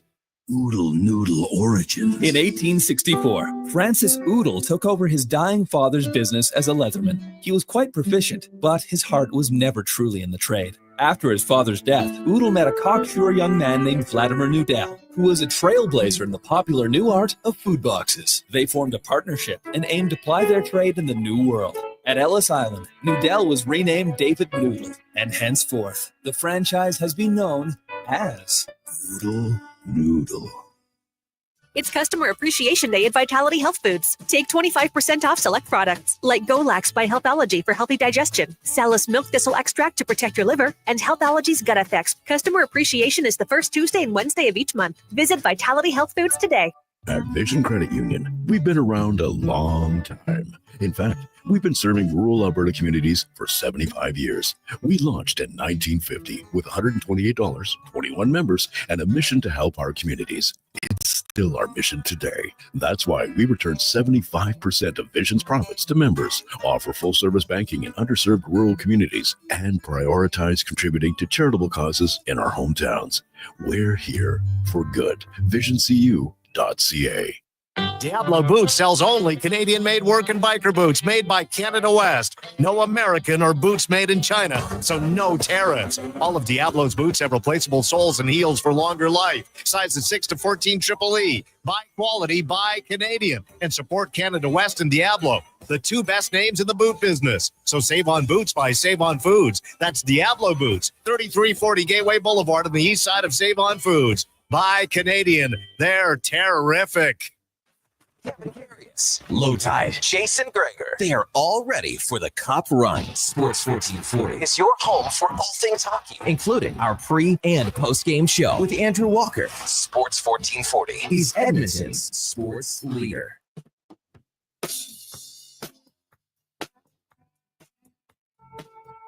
Portions of this hour brought to you by Leading Edge Physio. The team in Old Strathcona has special training dedicated to reducing the impact of cancer care before, during, and after your diagnosis. From lymphedema to the management of fatigue and side effects of chemotherapy and radiation, they can help. Learn more at leadingedgephysio.com. The Jason Gregor Show, the best of Edmonton sports talk and beyond. This is Sports 1440. Presented by PlayAlberta.ca, Alberta's only regulated online gambling website.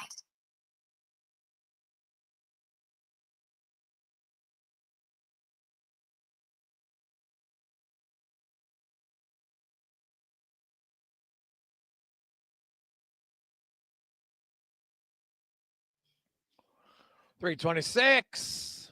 Welcome back. It is game day on Sports 1440, Oilers Nation YouTube, Facebook, X, and Instagram. Sports 1440, sports1440.ca. As always, we are live.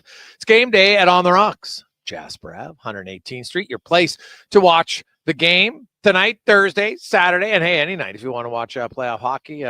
Great screens, great specials, $2 tacos. It's Taco Tuesday. Today you got Wing Wednesday, and then a little salsa. Actually, Wing Wednesday and karaoke. It's super busy on Wednesday. So Game 5 will be an absolute gong show next week. Let's get in the room now. Brought to you by Action Electrical, one of Alberta's most diversified electrical contractors with 4 divisions and service and tag. Of course, solar and more. It's actionelectrical.net. And we are joined now from SiriusXM, our regular Tuesday diner. Dave McCarthy joins us. Davey, how you doing? Oh, he's not there yet, is he? Okay, well, now he is there. Just little delayed arrival. All right, Davey, how you doing? Dash one on me, boys. My bad. Good thing Connor's on the ball. You just get running around sometimes. Today felt like a Monday to me, and I thought maybe Sam Bennett hit you, because in Toronto right now, Sam Bennett, he should be on trial for murder. How some people are reacting to this. My God, I get that, people are passionate. I expect the fans to be, fanatical, but my goodness, there's some members of the media that might want to check themselves and what they're calling this. Like, Dave, I don't know what you think about that play, but I've seen infinitely worse shots that are talked about less than this thing. I didn't think anything of it in real time, other than might have been an interference penalty there. I did not think that it was an egregious attempt to injure, and it is getting carried away. Like, look, I mean, you get all the, hate to say it, you get the hurt feelings crowd going off on all of their tangents, and trying to apply rules in theory that do not exist in reality. I mean, if you look at the standard under which incidents are adjudicated by, they've been consistent in this regard. Like, I did not think that rose to the level of supplementary discipline. One, you don't suspend based on the outcome, you suspend based on the incident in question. And I think what exacerbated that incident last night was when Stolars took the shot from Reinhardt off the chin early in the first period. That was a howitzer, and that stung him, and that knocked his mask right off, and it hit him square, like right on the chin. It didn't deflect off. So I think that was the start of the issue. And when it was Sam Bennett, like, he had the puck. He had the puck. He had the puck. He was trying to come out from the corner and get to the net while on the power play. Did he make contact with a goalie? without, being directed in? Yes, he did. Should it have been a minor penalty for goalie interference? Honestly, it probably should have been, right? Because he was in the crease. And as far as I'm concerned, you can't hit the goalies when they're in the crease attempting to play their position. But beyond that, it wasn't like when he DDT'd Matt Nyes 2 years ago in the playoffs. That should have been a suspension, I think. Wasn't like when he sneakily sucker punched Bradley Marchand last year in the playoffs in the neutral zone. That probably should have been a suspension. This was a minor penalty at best. The incident, the result is really unfortunate. And the good news is that Solers was released from the hospital. He was at the rink today, was smiling. Whether or not he plays tomorrow, I don't know. But you cannot protocol, isn't he? Like, he's got to be out a week, no? I would think. But you cannot suspend based on the outcome. You have to suspend on the incident, and I don't think the incident rose to the level of supplementary discipline. Those who are losing their minds, quite honestly, are exposing themselves more as cheerleaders than credible journalists. Yeah, I would agree. Now let's look at the game itself, because that gets over talked. Like, the Maple Leafs, they needed a win, and they had a great start. Right, they score 33 seconds in. They're up 4-1 at one point. Now Florida doesn't go away, and we see that as a theme in the playoffs. And the Leafs let them get closer. You know what? It was never tied. They never trailed in the game. What would you make of the whole performance for the Leafs in game one? Good. I mean, I think the start was critical. The start mattered more to Toronto than it did to Florida. They needed to come out and show the Panthers that, look, we know what your game is all about. You like to take away time and space. You like to clog up the neutral zone. When teams play you guys, there's no room out there. We get all that. But here's what we got. And I think that's what the Leafs showed early in that game, and they caught the Panthers a little bit flat-footed. Like the goal 33 seconds in, where Pacioretty rims it around the boards, Nylander skates into it with speed. At the blue line, blows by Evan Rodriguez. It gets down low, and maybe one that Bob should have had, right? But a really good shot. You tip your hat to the shooter. The next one, Pacioretty flies through the neutral zone with speed, drops to Ekman-Larsson. Good shot to create a rebound, pops into the slot, and there's Willie Nylander, as wide open as one can be, to make every move in the kitchen sink to put it upstairs. That's not typical Florida Panthers hockey. So, a credit to the Leafs for taking advantage. They took a dumb penalty that allowed Florida to cut it to 2-1, but then on the next shift they give up a 2-on-1 and Morgan Rielly makes them pay. So I thought they played really well in the first, and they managed the game fairly well. I thought Paul Maurice made a really good point, because he was asked, did you like sort of how your team built the second half of the game and into the third period? He's like, not really, because teams' risk profiles change when you're chasing the game, right? The Leafs are inclined to try to sit back a little bit. The Panthers are pressing, so that could lead to some things that ordinarily might not have. I thought that was a really smart way of looking at it, and something that I really believe in. So, look, the Leafs won the game. I think game one was more important to the Leafs than any other team still alive in the second round, just based on their history against this opponent, the fact that they couldn't score against these guys 2 years ago. If I'm the Leafs, I'm, that's as happy as I can be after game one, apart from the fact that your goalie is now his status in question. Dave McCarthy from SiriusXM. Davey, what do you think on that Carolina-Washington series? What do you see as the key for a victory for whoever you're picking to win? Yeah, it's going to be tough, because these teams play very different styles. Washington is a team that plays heavier and will lay a beating on you. Carolina is relentless in their forecheck, but they play a little bit more with finesse and speed, in that they're always on top of you. You don't get a lot of opportunity to roll around in the defensive zone, but they're not quite as physical a team. I think the power play is going to be really key for Washington in this series. If Ovechkin can get feeling it on the man advantage, that'll be helpful. They were good in game one in their first series, then not so good the rest of the series until the final game against Montreal. So we'll see which power play shows up. And for Carolina, their goaltending is always a little bit of a shaky concern for me. Freddie Anderson, when he's available, has been good, but you never know, is he a hit away from being unavailable again? So, and quite honestly, given his past history with the Leafs, he has had a tendency to let in a terrible goal at a bad time, if you know what I mean. So I think maybe the goaltending favors Washington a little bit in this series. I think it'll be a long series. And quite honestly, like it's close to a pick 'em in my mind. I don't think I see either team running away with this. What do you make of the Stars and Winnipeg? Two unbelievable comebacks for both teams in Game 7. Stars down 2-0, come back and win. Rantanen, the first ever third period hat trick in a Game 7 in NHL history. The Winnipeg Jets, the latest game time goal in a game in over to send it to overtime. Only 3 seconds remaining, then they win it with Hellebuck being sub 900 in 6 of the 7 starts. No Morrissey, no Scheifele. Their game time decisions. Scheifele seems like he's the closest one maybe to return. What do you make of that series now, Dallas, Winnipeg? Like, I see Dallas as a favorite. Dave, do you? I do as well, especially if they get Heiskanen and Robertson back at some point in this series, which it appears that they will. Jake Ottinger played really well in that first round against St. Louis, like to the point where if we were picking the Olympic team today, I mean, I think Hellebuck and Ottinger will both be on the team. But I think Ottinger starts as opposed to Hellebuck, who started at the Four Nations. Ottinger was that good.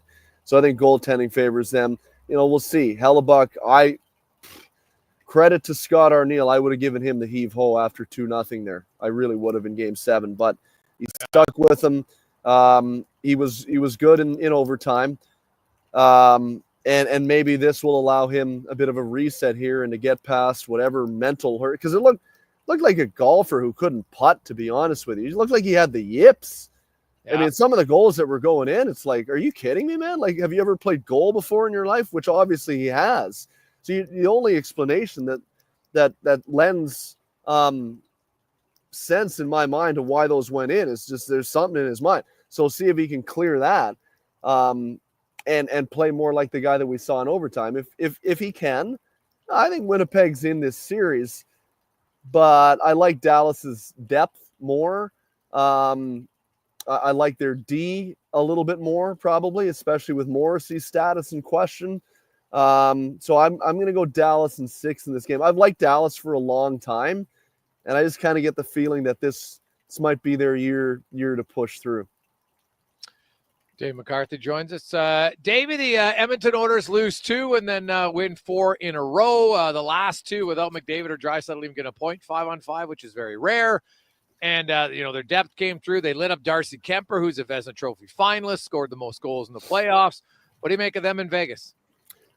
Well, I think Vegas got through a little bit of a wake-up call against Minnesota. First 3 or 4 games of that series, I thought they kind of just played like, we'll win this one fairly easily. And then it became clear that Minnesota wasn't going away for fun.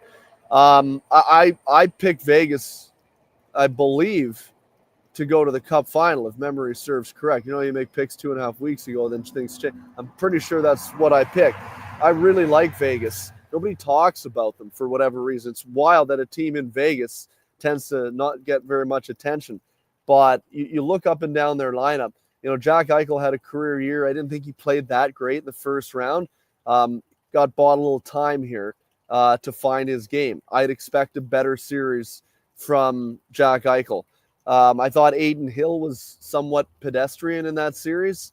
I think he can be better. I think Vegas collectively as a group can be better defensively.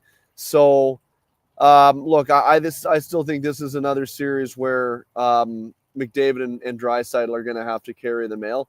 Like, I think combined, they're probably going to need to get like 15 points. Quite honestly, I don't see how you get by this Vegas team without those guys going legend again. And they're going to have to make sure that they are as structured as can be, because if you want to get into a tight checking game against Vegas, where you kind of rely on defensive structure and goaltending, I think that favors Vegas. I think they like to play that game more so than Edmonton does. and they're going to go with Calvin Pickard. Credit to him, only goalie that had four wins and no losses in the first round. But he's still, to me, in that category of guys where at any point will the magic kind of erode away, and then will they have to go back to Stuart Skinner, which might be fine. Maybe he gets his game back in order. But what I did like from Edmonton in the first round was that they did get some contributions from their depth, which was good to see. Connor Brown was outstanding in that series. Matthias Janmark stepped up with a couple of big goals there. So that was really encouraging. But, I still think this is going to have to be McDavid and Draisaitl at the forefront. Their power play, Edmonton's, is going to have to be lethal. And I know where I'm on right now, but I think I got to pick Vegas in this series, probably in 6 or 7. Not a lot, not a short series, but I see Vegas having the advantage. Dave, I have a lot of texts coming in saying, has Dave ever picked Edmonton to win a series? Oh, I know, eh? Well, yeah, I know. I picked them last year for sure. But, I mean, I guess that just goes to show that they don't inspire a ton of confidence in me all of the time. They're not one of those teams where they're predictable, right? Where, like a team like, I know, bad example last night. I'm a bit surprised to see what they do in game 2. But, for the most part of the last 2 years, Florida has been an utterly predictable team. They play the same game every single night.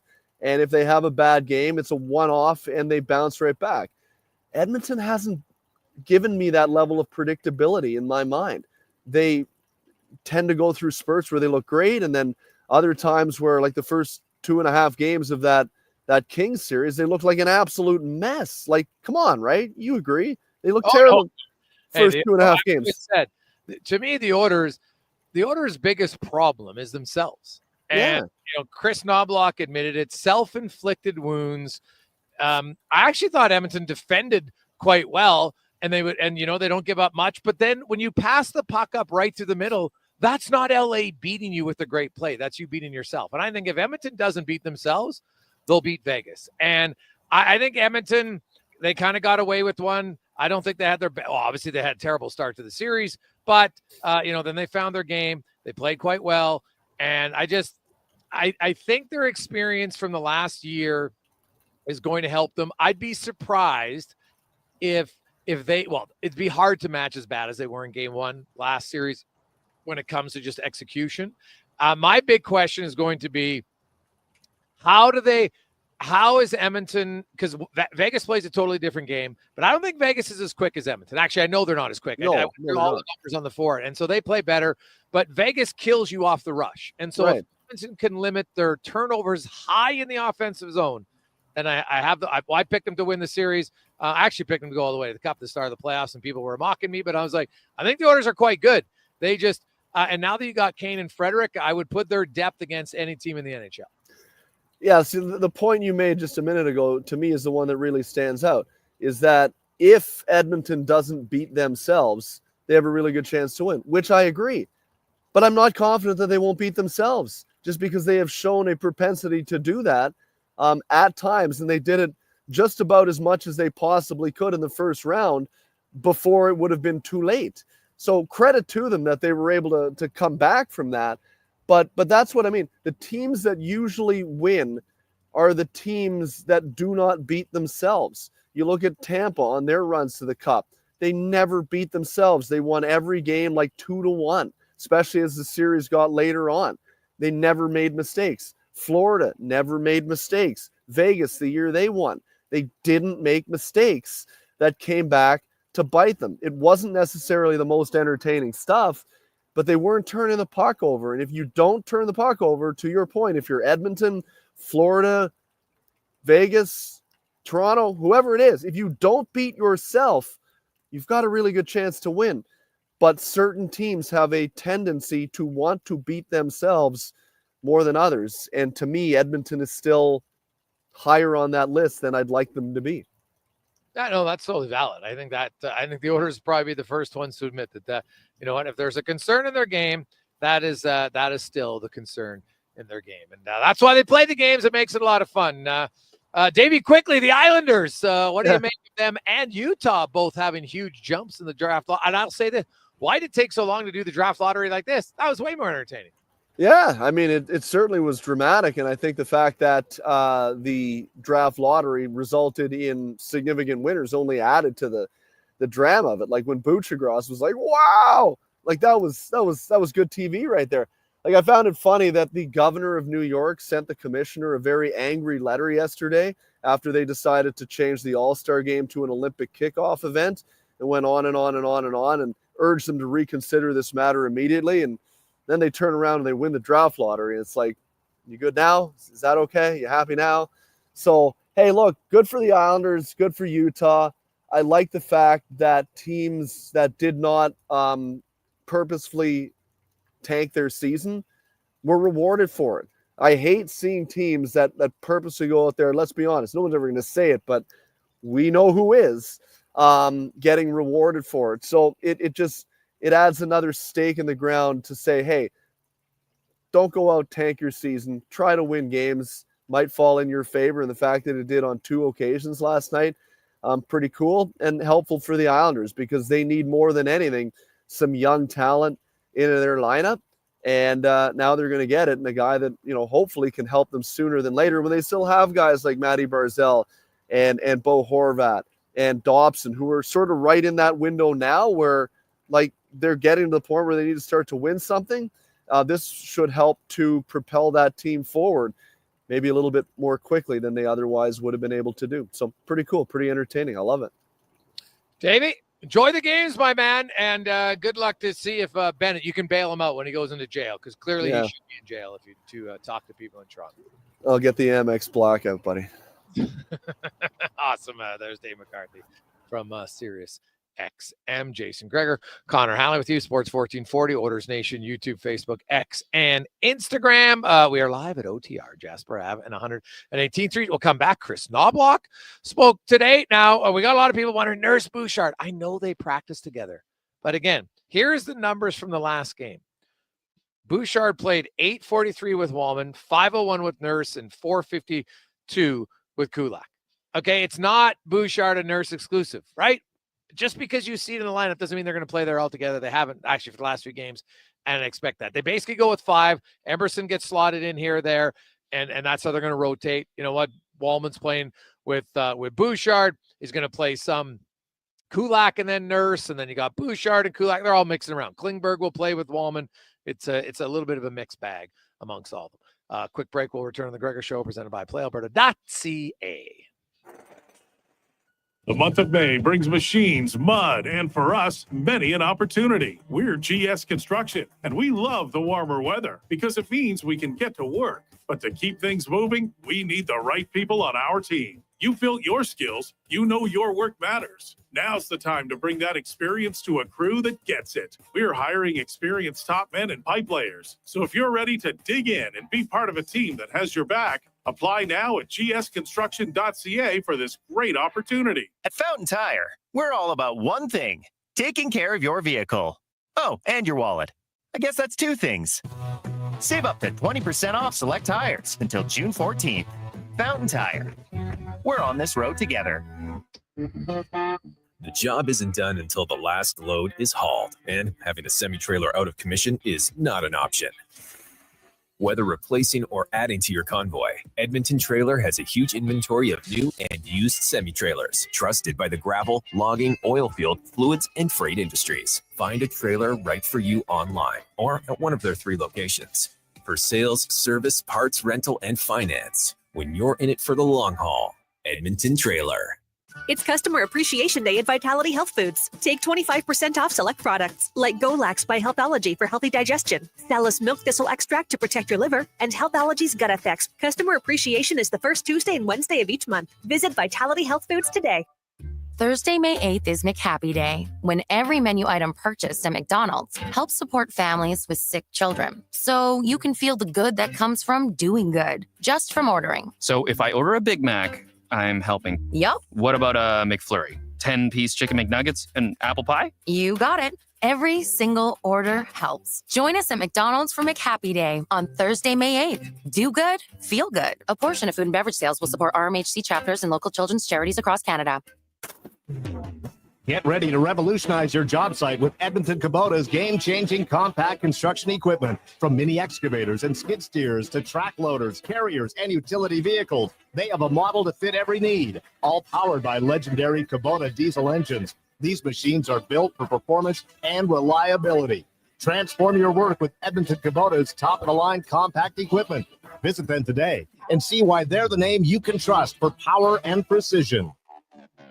Experience more at the Edmonton Expo Centre. Come for Canada's largest trade show, the biggest names in entertainment, exhilarating sporting events, and more. Stay for the experience. But it doesn't end there. Maximize your brand exposure with Edmonton Expo Centre's new cutting-edge feature screens, spanning Western Canada's largest venue space. Captivate an annual audience of over 1 million visitors during iconic events like Pro Rodeo, Disney on Ice, Glow, K-Days, and so much more. To learn more, call 780-660-0514 or visit EdmontonExpoCenter.com today. Do it. Your vehicle is a big investment. Protect it at Hughes Car Wash. We use only clean, fresh water and the highest quality car wash soap. Hughes Car Wash, the car wash pros. Find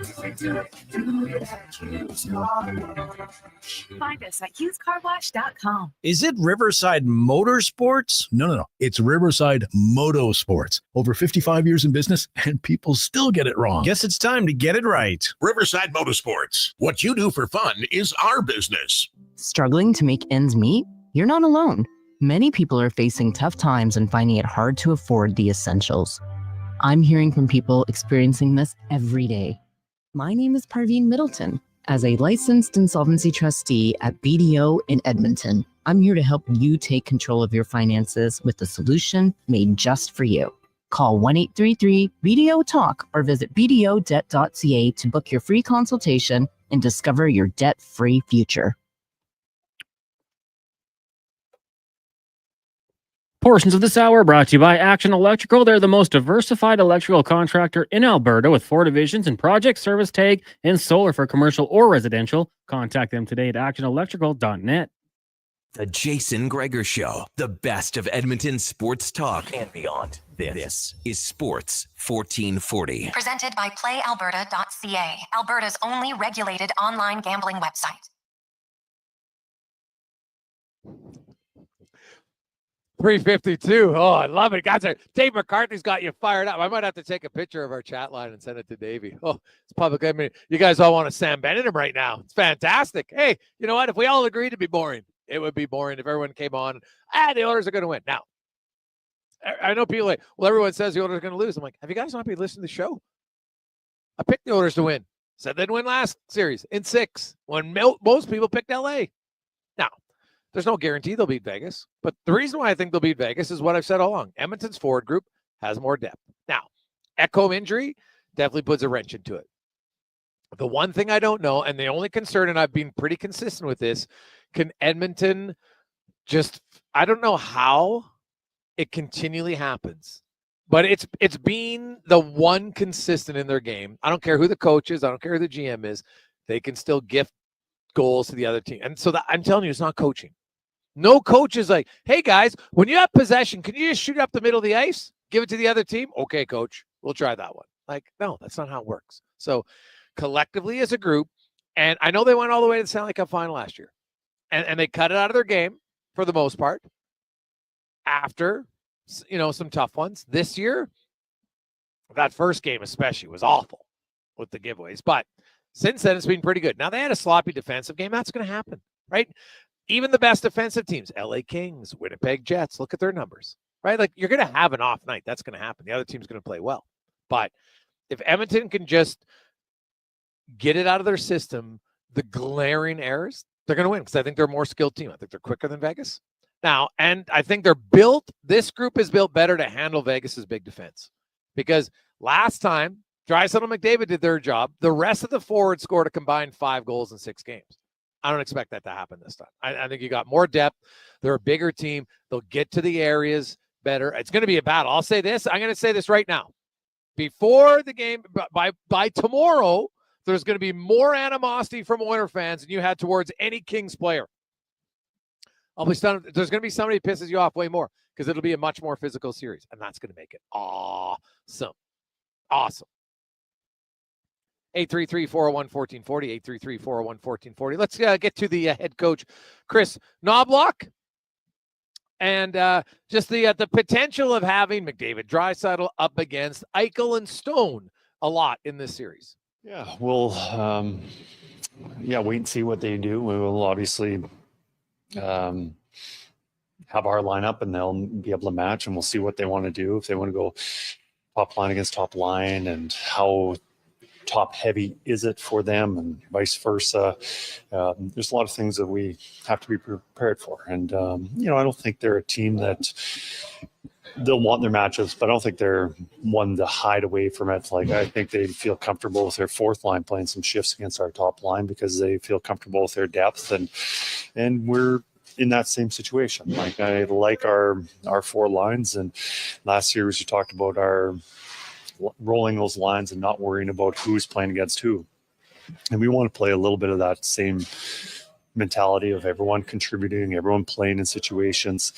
And, but there'll be obviously some tinkering from them and from us, and we'll just see what they do after we pretty much lay out our lineup. So I think that's an accurate statement that both coaches trust all four of their lines. And like, if he has Matthias Janmark and Podkolzin out for a shift against the other team's top line, he's not scared. Like, are they going to score? Probably not. Are they going to get scored on? I think he's pretty confident. Like, Janmark, like, I watched Podkolzin, and he doesn't bring a ton of offense, although he did have 4 points, man. Hey, when Podkolzin chips in 4 assists in a series, you're doing cartwheels, man. That's great. But Podkolzin watching the defensive zone. To me, he's a young Janmark. Doesn't bring you a lot of offense, but rarely makes bad decisions with the puck. Can you recall a time where you had Podkolzin making a glare? Like, maybe once. I think Janmark's made 1 in 2 years. Like, that's not what they do. So I can see why. Now, they're not going to score a lot against that other line, but they don't get scored on very often due to big mistakes. Sometimes the other team just might make a great play, and sometimes you got to tip your hat to them. Does Knobloch, now that he's got a healthy group, is he still looking more at finding kind of pairs amongst his forwards rather than trios, or would he like to just keep the lines going? There's definitely guys that play better together, but when you establish those pairs, I guess the bigger the pairs would be, so much is influenced with McDavid and Draisaitl. And when they're separated, it completely changes everything with the pairs. So ideally, that's good, because if you do have your pairs, the lines aren't changing up very much. They're just getting tinkered a little bit with just adding a third guy. But with the way we change our lineups with McDavid, Draisaitl playing together or not, the pairs doesn't really continue. Now, what about the plan between the pipes? Now, I get why he asked this question. I'm not sure he's going to give the answer to anybody, but does he feel there's a number one? What's his thought process right now with the goaltenders? Well, right now, I guess our number one is the guy that gets a start, but that's changing from game to game. We evaluate after every game, and I know there'll be a time when Stu's back in that net. Whether that's game 2, game 4, next round, I don't know. But I think we've got 2 goalies that can win us games. And when that changes, I don't know. But hopefully, I would like it not to change, because most likely Pix has put in a good game and we've won that game, and we would continue the same process. But I think we're comfortable with either goalie going in. Yeah, and I've been saying that that's how it is. This is Pickard's job now. But when I just look at the whole track record and everything else, I think eventually Stuart Skinner will get back in, and that's not a problem. And when he gets back in, then he's going to have to play well, which he's proven he can do. I know some people think he never plays well. That's hyperbole and completely false. Right? He had 2 awful games last year in the playoffs. His other 21, 2.14 goals against, .916 save percentage. Take it all day long. And 3 of those games, he's kind of stole the orders of the game. Played very well. So that's what you want. And lastly, what did Knobloch's numbers show about Nurse and Bouchard at even strength? And does that have anything to do with why they've been playing less together? Well, this short term, if you look at underlying numbers, plus minus, goals for, goals against, and it was, they got outscored. But if you look at, it's tough. If you look at numbers, it takes a lot of minutes to get a good picture on what happens because there's so many uncertainties. Save percentage from the goalie, your goalie, the opposition goalie, who you're on the ice with, the competition, all that, and then just luck. A lot of it has to do with luck. And if you look at the larger picture throughout the regular season, when the two have been playing together, it has been a good pair for us. And I think a lot of the goals that we got scored against where they were on the ice for a few, and I think it was a lot more of just circumstances, being unlucky, and it's one that we feel that they can play together. Yeah, and you know what? They play about five. When you're going with five defensemen and mixing in Emerson, and you have two righties, you're going to move guys around. Sometimes Kulak's going to play the right side. Jake Wallman's going to play the right side. Bouchard, Klingberg going to play the right side. Nurse, Wallman, Kulak are all going to play the left side. Right? That's just how it's going to be. So I wouldn't get too bent out of shape and focused on Nurse and Bouchard taking some shifts together. When you're running five, it's just going to happen. Right? To think that they're never going to play together now wouldn't make much sense to me. Let's get to the con man coming up after a Sports 1440 update. Your chance to qualify for Here Comes the Sun and win a $15,000 turnkey solar system courtesy of Action Electrical. Let's get to the con man Sports 1440 update brought to you by Fountain Tire. Summer is calling. So is the open road. Before you head out to Fountain, stop in at Fountain Tire for a full vehicle check. Make sure your tires, brakes, and fluids are ready for whatever the season brings. Book online at fountaintire.com. This is the Sports 1440 update. It's game day. Oilers Golden Knights round 2 action gets going down at T-Mobile Arena. Puck drop just after 7:30. We've got pregame coverage for you. Andrew Walker, Donovan Paulson, and former Oiler Ethan Morrow getting going at 6 o'clock, following the Jason Gregor Show at 5 o'clock. You got Caps Canes game 1 from Washington. Off the ice, St. Louis Blues general manager Doug Armstrong said today he's not expecting defenseman Torrey Krug to play in the NHL anymore. Krug missed all the season after undergoing surgery to address pre-arthritic changes in his left ankle. This season marked the 5th of a 7-year, $45.5 million contract for Krug. In the association, 2 games tonight. The Pacers can take a 2-0 series lead as they're in Cleveland taking on the Cavaliers. That gets going just after 5. Then at 7:30, Timberwolves host the Warriors in game 1 of their best of 7. In the majors, the Jays head to Anaheim, kick off a series against the Angels. First pitch tonight set for 7:38. You'll also have a doubleheader with the Guardians and the Nationals. Phillies in Tampa, Yankees host the Pods. White Sox taking on the Royals and the Mariners in Sacramento for a meeting with the Athletics. Coming up in hour 3 of the Jason Gregor Show, we'll be joined by former NHLer Jason Strudwick. We'll ask 5 questions, and coming up next, your next chance to qualify for Here Comes the Sun. I'm Connor Halley. This has been a Sports 1440 update. Sports 1440, Stingray Radio Station. CKJR broadcasts from West Edmonton Mall and Wetaskiwin. Download the free Stingray music app and listen wherever you go. If you bleed orange and blue and you're not using the all-new Play Alberta Sports and Casino app, then you're missing out. It's the only online sportsbook with Greg's, if you have on all Oilers games. And now it's not just sports. Play the slots, tables, buy lottery tickets, all in one app, all across Alberta. Download Play Alberta now from your phone's app store and use promo code GOAL for a $100 bonus. That's promo code. Silent Ice Sports and Entertainment is an innovative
40 Tuesday at the start of each order at papajohns.ca. The Jason Gregor Show, the best of Edmonton sports talk and beyond. This is Sports 1440. Presented by PlayAlberta.ca, Alberta's only regulated online gambling website.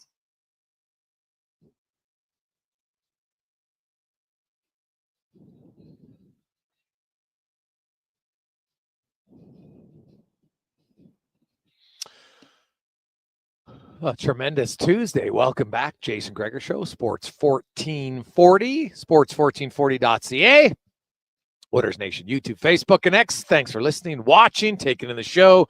Maybe you download on the pod later on. Very much appreciate. Support all of our sponsors. They keep us going. Keep you giving some sports talk radio. Thanks for everybody who called in the first hour of open line time today. It was lots of fun. It is the Gregor Show, coming to you live, as always, at On the Rocks, Jasper Ave, 118th Street. Game day tonight. The order is, just so you know, if you want to plan it to the minute, puck drop tonight, 7:50. Yes, I know the broadcast starts at 7:30, but it's a 7:50 puck drop. Just keep that in mind. You got a little bit extra time before the well, you know what? I get a sense today from the text line. There's lots of excitement about tonight's game. A lot of belief that the Oilers are going to have a good series.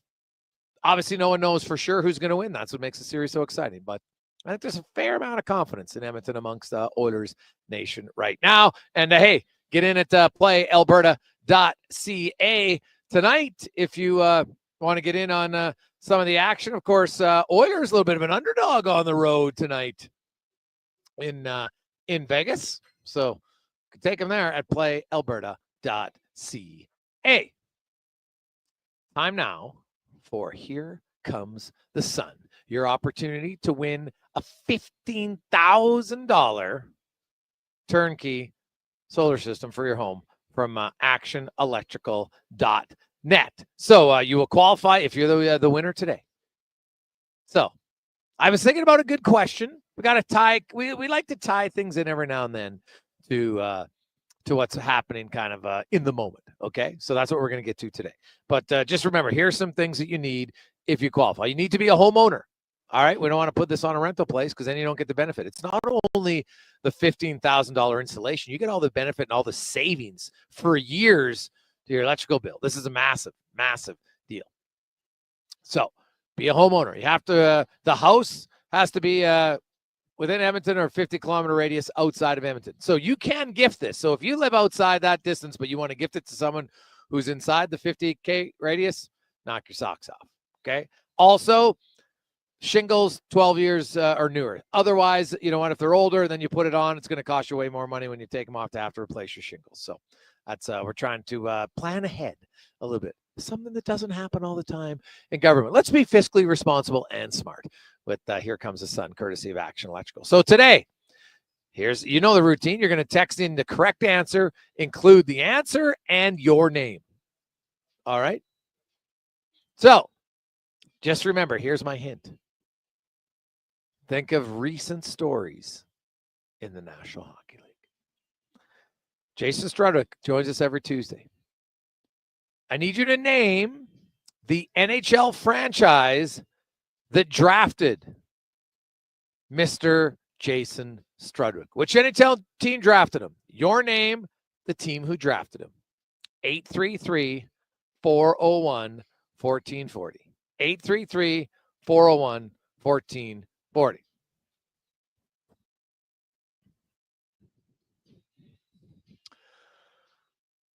410. We'll wait for those to come in. 833-401-1440. A few right answers, a few incorrect, but that's okay. You got to have the right answer. Make sure to include your name.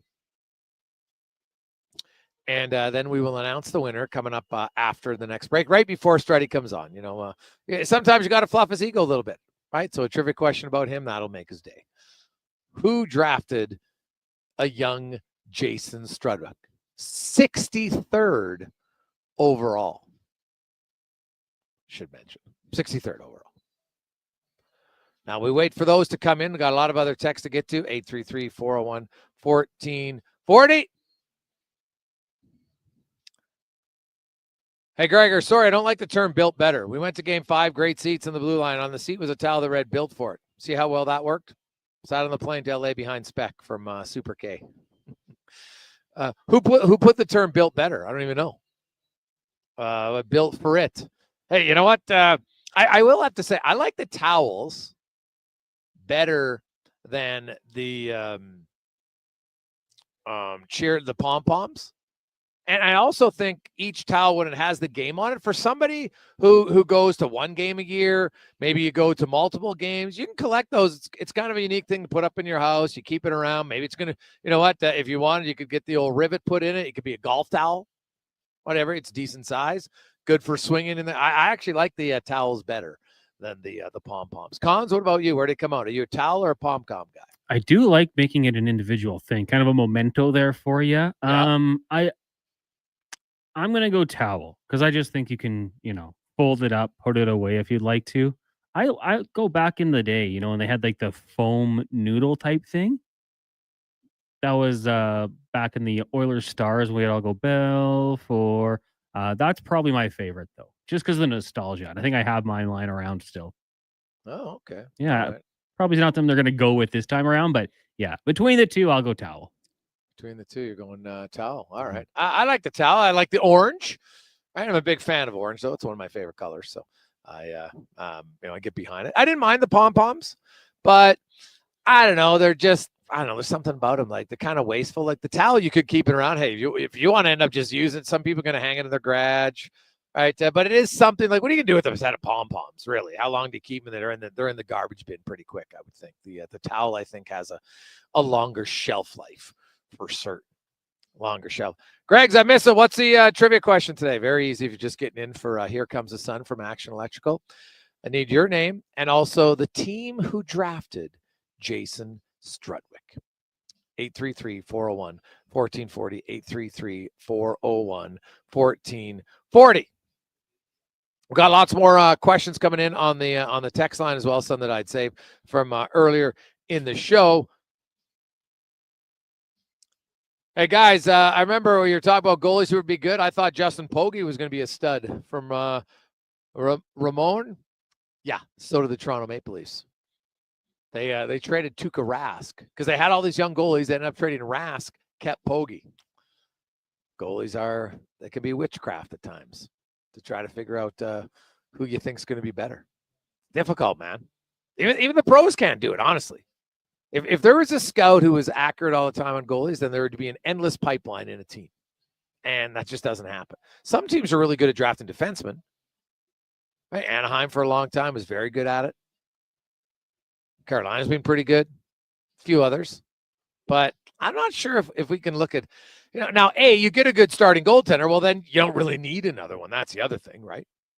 But I'm trying to think, like, is there a team who had a string of goaltenders? Like Columbus, they had some good ones, they didn't keep them, but Columbus might be the one that I would look at. But it's hard, man. You get one good one, then you wait. And the thing is, if you look at goaltenders, like, okay, you'll get a good one in the first round sometimes, but lots of goalies end up being good in their second franchise, sometimes third, usually because they're 25. And historically, lots of goalies really don't find their stride until that timeline. It's a tough position, man. A tough position mentally. Obviously, it's a tough position physically right now as well. So we got a lot of correct answers. We'll go to break. The correct answer, I'll tell you afterwards, and we'll announce the winner here on the Jason Gregor Show at On the Rocks, Jasper Ave, 118th. Another reminder for you right now: the Henday westbound is closed due to the fire that's over on it's kind of over there by Costco, just off of the Henday. I know that Ewell, one of our their building's being evacuated. Hopefully that and kudos to all the fire men and women out there fighting that blaze. It's brutal. So and I don't know what started it, but let's just hope it's not a cigarette butt. We've had a lot of texts from people saying they've seen people throwing their cigarette butts out of their vehicles today on the highway. Please be smarter. Okay? Don't do it. Put it in your ashtray. Okay? It is ridiculously dry out right now. The last thing we need is fire starting because somebody's got to throw their cigarette butt out the window. Makes no sense. Okay? Just be smarter all around. We'll return Jason Strudwick next on the Gregor Show, presented by PlayAlberta.ca. Legacy Heating and Cooling jingle auditions, take one for Gene Principe. Hey, thanks for being on time. I'm always punctual. Now, how about some cool beats while I drop the heat? Ready when you are. Tall legacy, tall legacy. Nice. Boom! I'm a musical genius. Legacy's going to love this for AC season. What's not to love with no interest and no Principe payments for 1 year? Are you always like this? Yep. Unlike Legacy, I never know when to cool it. Legacy Heating and Cooling. A pizza from Papa John's is already pretty great, but you know what's even better? 2 pizzas from Papa John's. For a limited time, get a medium 1-topping pizza for only $6 when you order any large specialty pizza at regular price. The works, the meats. Pick your favorite specialty pizza and get even more delicious Papa John's to enjoy. Whether you're feeding your family, your team, or yourself, get your next meal from your locally owned and operated Papa John's. Better ingredients, better pizza. Papa John's.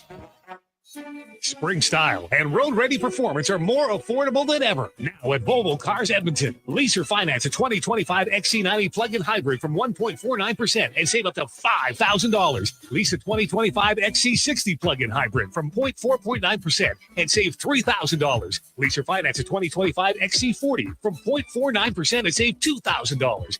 Get ready for the open road at Volvo Cars Edmonton. Great vehicles, better services, only at VolvoCarsEdmonton.com. The job isn't done until the last load is hauled, and having a semi-trailer out of commission is not an option. Whether replacing or adding to your convoy, Edmonton Trailer has a huge inventory of new and used semi-trailers, trusted by the gravel, logging, oil field, fluids, and freight industries. Find a trailer right for you online or at one of their 3 locations. For sales, service, parts, rental, and finance, when you're in it for the long haul, Edmonton Trailer. Blue Jays baseball is back on Sports 1440. This Saturday and Sunday, listen live to the broadcast of Canada's favorite team. Proud to be the home of Blue Jays baseball. We are Sports 1440. It's Customer Appreciation Day at Vitality Health Foods. Take 25% off select products like Goalax by Healthology for healthy digestion, Salus milk thistle extract to protect your liver, and Healthology's gut effects. Customer Appreciation is the first Tuesday and Wednesday of each month. Visit Vitality Health Foods today. Getting your vehicle sparkling clean doesn't have to cost a fortune. Take it into Hughes today and pay just loonies a wash. Find us at HughesCarWash.com. The Bricks tent sale is on now. With so many items to clear out, they've had to set up tents in the parking lot. Save up to 60% off clearance items in the tent and store. With new specials every day and a bonus gift with furniture purchases over $9.99, these offers won't last long. Save up to 50% off select mattresses, up to 25% off bedroom and dining furniture, and the more you buy, the more you save. Up to an extra $1,000 off appliances. Some exclusions apply. See in store for details. The Brick, saving you more. Chinch bug thrive on drought-stressed lawns and kill your grass. You need Green Drop's chinch bug protection for $178, which includes 2 treatments when you sign up for any of our Beautiful Lawns programs. Canada's lawn expert since 1979. Visit greendrop.com.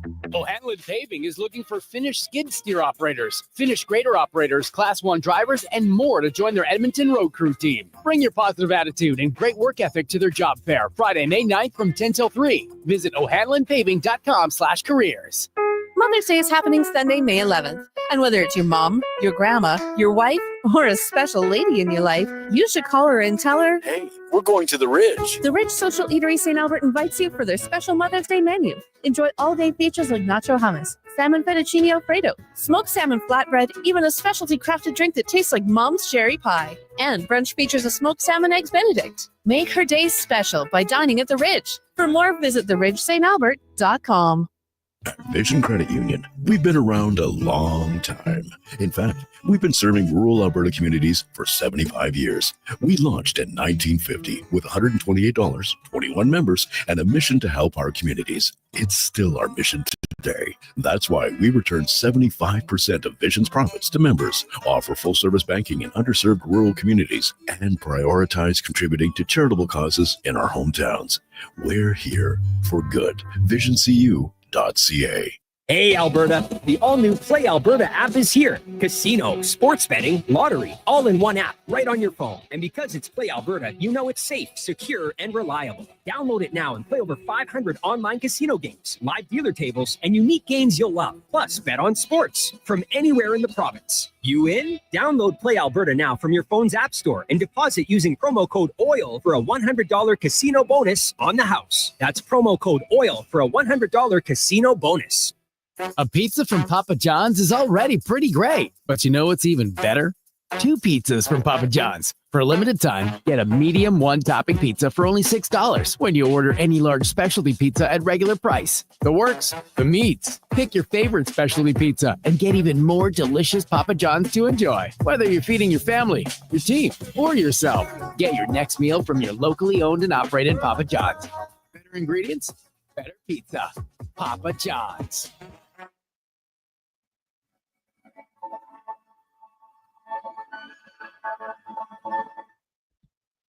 Portions of this hour brought to you by Japa Machinery. Did you know that Japa offers in-house and on-site heavy equipment service? Rain or shine, Japa's service department is here for you. Visit japamachinery.com for all the details.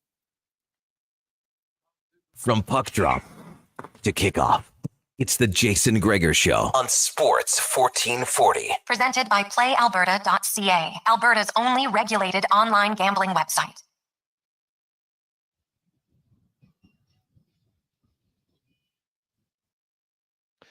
.423. Welcome back. We are 3.5 hours away from puck drop orders and the Vegas Golden Knights. Second time in 3 years these teams will do battle. Orders lost in 6 games in 2023. They're obviously hoping to reverse that. Vegas looking to do what the Orders did to the Kings and win consecutive playoff series. So the fun will begin tonight, and then Thursday, Game 3 in Edmonton is a 7 o'clock broadcast time. So it's going to be a lot of fun. Can't wait. Now, here comes the sun. Our qualifier today for a $15,000 turnkey solar system courtesy of Action Electrical is Scott. And Scott knew that none other than the New York Islanders, who won the draft lottery last night, did indeed draft Struddy back in the 63rd pick. Let's just say 30-some years ago. Scotty, congratulations. How you doing it? Awesome. Thank you. Now, Scotty, what's your thoughts on the series? I think Oilers in 6. Okay. Why? What makes you confident they can win in 6? I think the way that Minnesota gave them trouble with offense, I feel like it's a whole different can of worms with the Oilers. All right. I like it. Now, for the solar system, do you plan on, do you reside in the Edmonton area? You plan on keeping it or possibly gifting it? I do live in Edmonton, and I would keep it because we've been actually looking at maybe doing it to our house. All right. Well, you're a homeowner, so that's great. You've qualified. Congratulations. Stay on the line. Connor's going to get all your information. There's one final step about an email. It's super simple. And then away you go. And we will do the draw on Friday, May 23rd. So be ready. Awesome. Thank you so much. There you go. It's that simple. Your next chance to qualify is tomorrow, 4 o'clock hour here on Sports 1440 on the Jason Gregor Show. It's time now for Struds On, brought to you by Action Electrical. They just remind you this time of year, be smart. Don't start fires. Throw your cigarette butts in the trash, not out the window, from Action Electrical. Show presents Struds On. I don't believe in tea bags. I use loose leaf tea, and it is so much better than the tea bags. I'll eat tea bags. I'll Struds On. I'm not a huge DJ guy. I guess if you hand me a couple glow sticks and a tight white t-shirt that I can get wet, maybe I'd be into it. Struds On. There's a lone steakhouse I used to go to down in Kentucky, and they had bowls of peanuts. I wasn't sucking on those ones. You need to have clean nut. I'm talking about the kind you get in a bag at an Elks game. You know what I mean? It's time for Struds On. Struddy, good afternoon. How you doing? Oh, I'm ready. Ready for game 1. Now, Struddy, you thought the Oilers are going to lose to the Kings. What surprised you about their victory? Let's start there in round one. Well, a couple of things I thought was obviously Ekholm. I think that was a big thing they were missing. And I think the play of Wallman and Klingberg, that surprised me, what they're able to do and get going. And then the depth scoring. I didn't see a lot of people picking Janmark or Brown, even Corey Perry, Henrique. I mean, these guys, Trent Frederick. I mean, how many goals is that, Greg? That's got to be close to 8 or 9 goals with those 4 or 5 guys in games they really need them. So I think those are two things that I really didn't expect. Okay, that's fair.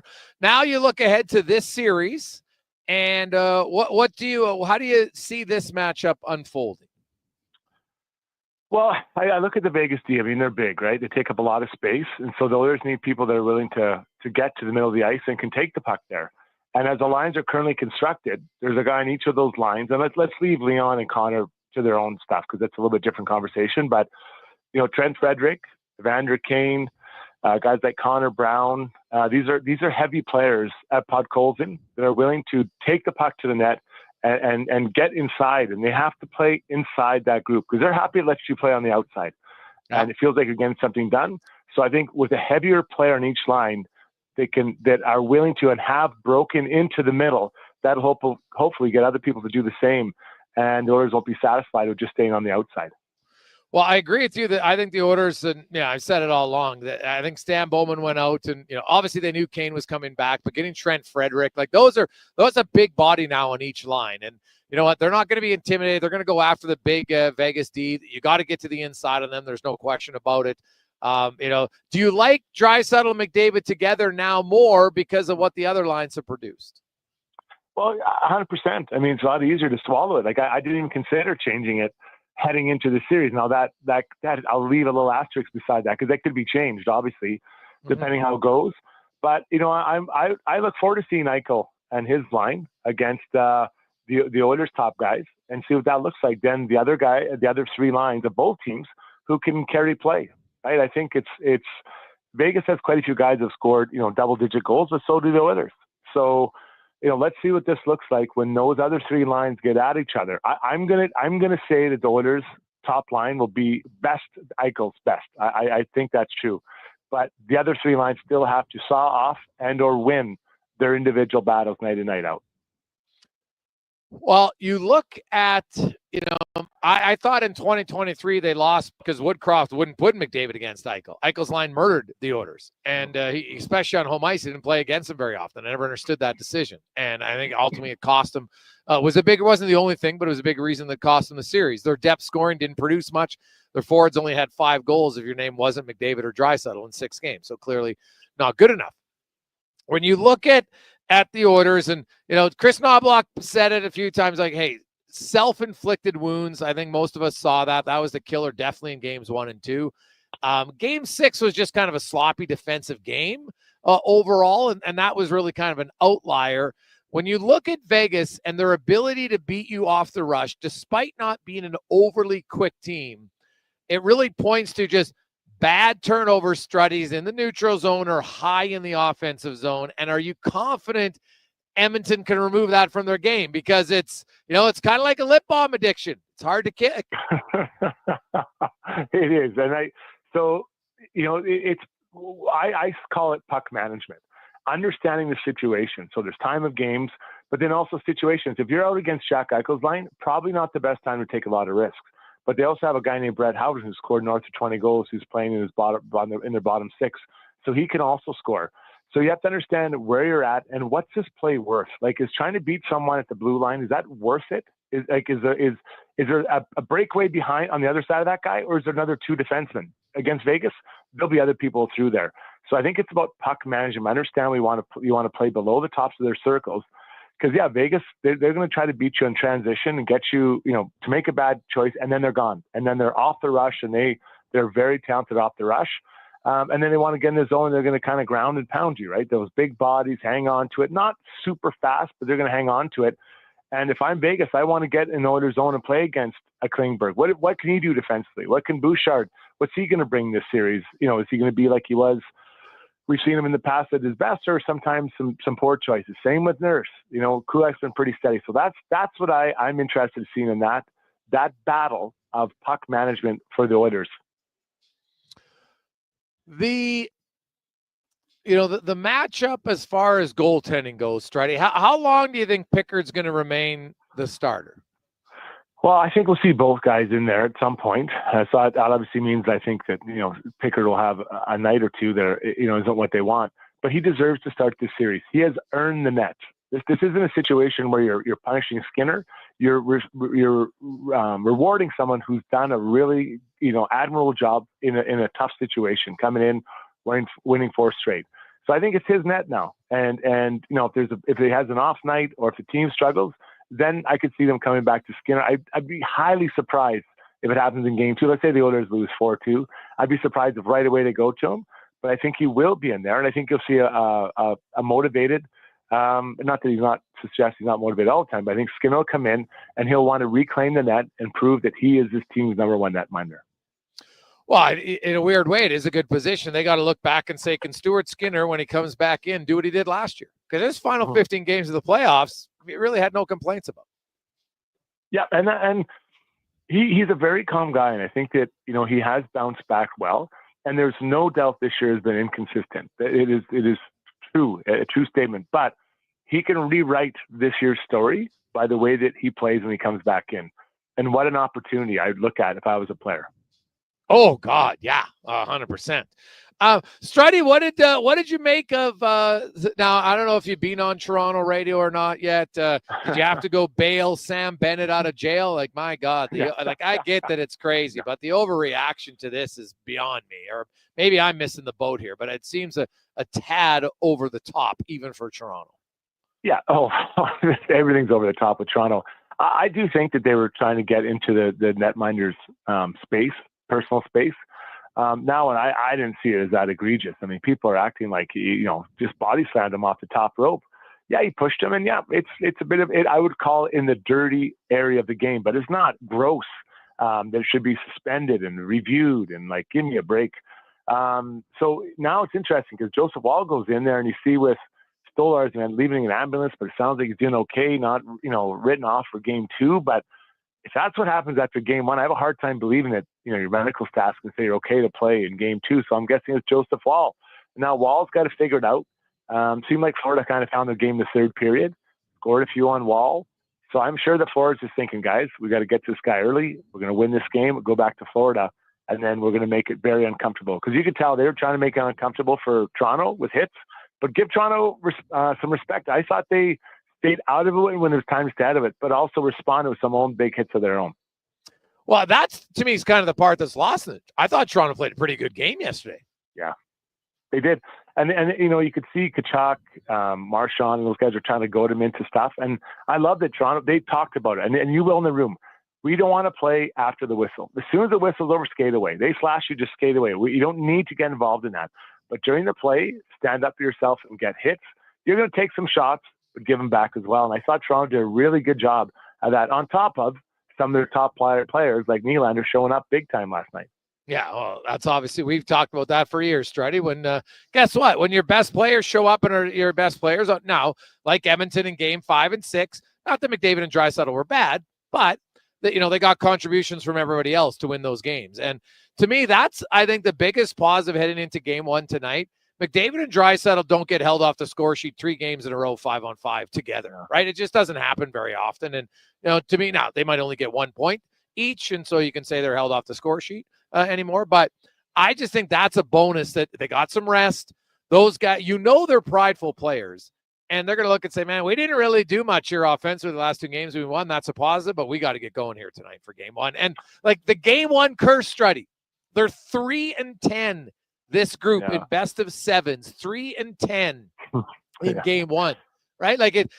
Luckily for them, they've come back and they're 6-4 in the series. And they are in games where they lose game 1 on the road. They're only 500 though. So it drops down significantly to come back and win. To me, it's not a trend you want to continue. We can always come back. It's great to know you can, but it also lowers your chances when you lose game 1 consistently. Well, this Oilers team feels a little bit like my kids. You know, they never do anything the easy way. You know, you have to ask them 4 times to brush your teeth. My own kids, so you try to get them going. But if I'm the Oilers, I'm really encouraged by the way that the top players of Minnesota, Boldy and Dollar Bill Creel, played, and they each had 5 goals in that series against Vegas. So there's an opportunity here to get offense, and you're going to get offense. But your group has to keep going. But I really think a split is really important in this series, and really winning game 1 would be huge. It'd be just massive. It would just flip the whole series on its head, and I think give the goaltenders confidence, but give this team confidence. Not that they need confidence to say we can win, but knowing that they can win in Vegas in a big moment against a team that everyone seems to really like. And lastly, Struddy, how was that Islanders group chat with Mike Milbury last night when your team that drafted you won the lottery? I can't believe it. You know what? It's incredible. You know, they need it, man. They need a splash of excitement. That team is so boring to watch. It is unbelievable. And I hope they take that young D-man. I really like the way he plays. They've got a lot of D there, it seems like, but maybe they can freshen that group up. Because that team needs talent. They've got a lot of good worker bees. Not everyone can be a worker bee on your team. Sometimes you need some stars. Oh, yeah. They need a few of them, no question in my mind. And it is, it's great for the Islanders. Some will say it was a year too early because the Gavin McKenna lottery is next year. But still, you know what? Hey, you get Schaefer, and hey, next year you could win it again. You never know. They came from 10. Utah goes from 14 to 4. I don't know if you watched it or not, but as I watched it, I was like, man, they should have done this a long time ago. I preferred that format way better to just turning of the cue cards. Yeah, with Bill Daly sitting there handing it over, like, I don't know. I mean, I guess it's they're trying to make it for TV. I get it. I appreciate that. But they're doing their best. But I think it's important that, like, Utah, I think this is a team that, if you're buying stock in, I think Utah is a team that keeps trending in the right direction. They've now another high pick. They've already added a couple other guys. They had a decent year this year, and some of the players took size 4s. Their D seems steady, so it's pretty positive. Struddy, what is your pick this series, Oilers and Vegas? I think I said Oilers in 6. So I hope I'm right this time. Last series I was hoping I was wrong. Well, we'll see, Struddy. Maybe you can go 1 for 1. Yeah, exactly. Enjoy, boys. Buddy, have a good one. That's Jason Strudwick, co-host of the Got Your Back podcast. Also, the Jason Strudwick. What's it called? Struddy's World? That's right. 4:39. We are live at OTR, Dr. Wang's World, as they like to call it, here Jasper Ave and 118th Street. Your place to watch the game. It's Tuesday, Taco Tuesday. $2 for tacos, man. Stop in. They are delish. And guess what's today? Special taco, the Philly cheesecake taco. I had one last commercial break. I'm not gonna lie. Oh, God! Now I like chili. I like the Philly cheese steak, and I've had one in Philadelphia. It's really good. Now this is obviously a taco. It's a little bit different, but still quite delish. $2, man. You can't go wrong. And On the Rocks. We'll come back. We got 5 questions, and we got Spec DVD and a busy final hour of the Tuesday edition. The Jason Gregor Show, presented by PlayAlberta.ca. Legacy Heating and Cooling jingle auditions take 1 for Ryan Nugent-Hopkins and Zach Hyman. Are you ready, guys? We were born ready. Heck yes, Nuge. Drop the beat. Legacy. We freaking killed it, Nuge. That's what I'm talking about, Zachary Martin Hyman. Nice guys.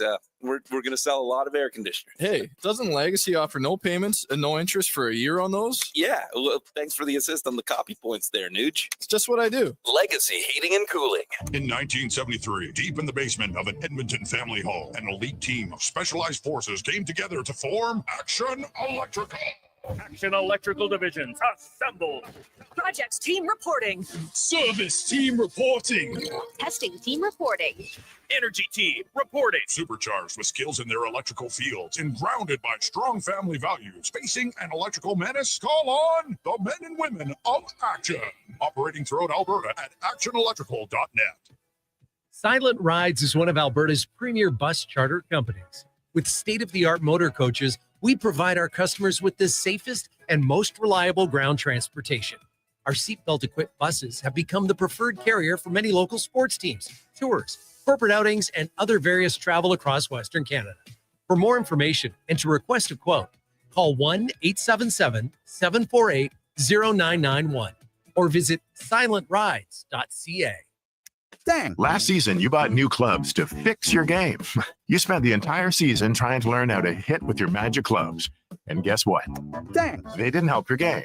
Now you're convinced it's your swing, but it really is your clubs. Even though you were told the ones you bought were the best ever made, if they were, you would have gotten better. Every day at Fitted Golf, we continue to prove the right clubs make all the difference in the world. From beginners to pros, Fitted Golf makes all the difference. Yes, fittedgolf.ca. It's Customer Appreciation Day at Vitality Health Foods. Take 25% off select products like Goalax by Healthology for healthy digestion, Salus milk thistle extract to protect your liver, and Healthology's gut effects. Customer Appreciation is the first Tuesday and Wednesday of each month. Visit Vitality Health Foods today. Imagine a family get-together where the smiles are as genuine as the conversations. That's the feeling you get at Nisku Ford, a family-owned dealership where finding a new Ford feels just like catching up with old friends. Stop by the showroom throughout May for rebates as high as $11,500 or choose 0% financing. And make sure you take advantage of pre-tariff pricing while supplies last. The coffee's on, so drive into Nisku Ford or visit niskuford.ca today. Above expectations.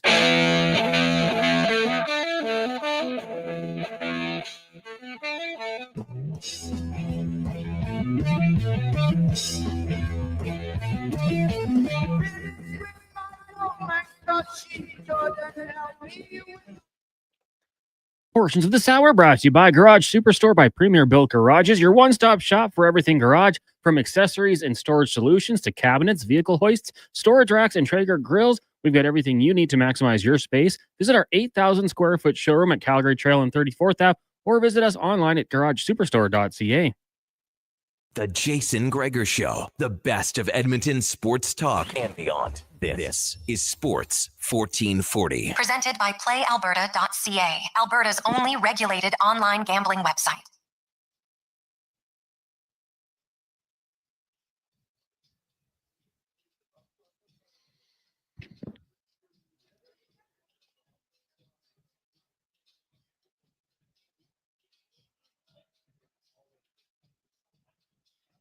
We continue on. Jason Gregor, Connor Halley, Sports 1440, Oilers Nation, YouTube, Facebook, X, and Instagram. We are live and on the Rocks, Jasper Ave, and 118th Street. Hope you're having an awesome day. Let's get to 5 questions brought to you by The Brick, where you can save up to 6% off right now. All scratch and dent appliances. I'm telling you, like the smallest dent or scratch. It's unreal. I bought one of these years ago. It saves so much money. No one even notices it. Like whoever notices a scratch on the stove. Plus, you bang a frying pan on there, and then guess what? Doesn't matter anyway. So that and much more at TheBrick and TheBrick.com. It's time for 5 questions on the Jason Gregor Show. All right, Jason, question number 1. Let's get your official prediction for Game 1 tonight. And if you're at PlayAlberta.ca looking at an anytime goal scorer, where would you put the money down? Well, if I'm going anytime goal scorer, I guess if I'm putting wager on it, it's hard for me to go against Leon Draisaitl, right? He had 6 goals in 6 career playoff games against Vegas, including a 4 spot. It went 2 games without a goal. It's rare that, him and McDavid don't team up. So, yeah, I would probably go 29. I know that seems like the obvious pick, but hey, if I'm putting cash on it at PlayAlberta.ca, I want to win. And score prediction? Well, I think if the Oilers are going to win the series at some point, they got to win a Game 1. I just don't think it, like you can come back from LA because they're a better team. You can come back on Calgary because you're a better team. I'm not sold you're clearly better than Vegas. And if you dig yourself a hole, like you look at the teams they lost to when they lose to Game 1s, it's hard to come back from. So I think I picked Edmonton to win the series, so I got to pick them to win Game 1. So I will say Oilers win tonight 5-3. Yeah, I think I'm with you on that trend of the Oilers winning because that's kind of what we do here. I'll take Oilers to win 4-2 and anytime goal scorer. See, I like the bigger paydays. So I'm going to take Evan Bouchard for a goal, a little boost bomb action for anytime goal scorer.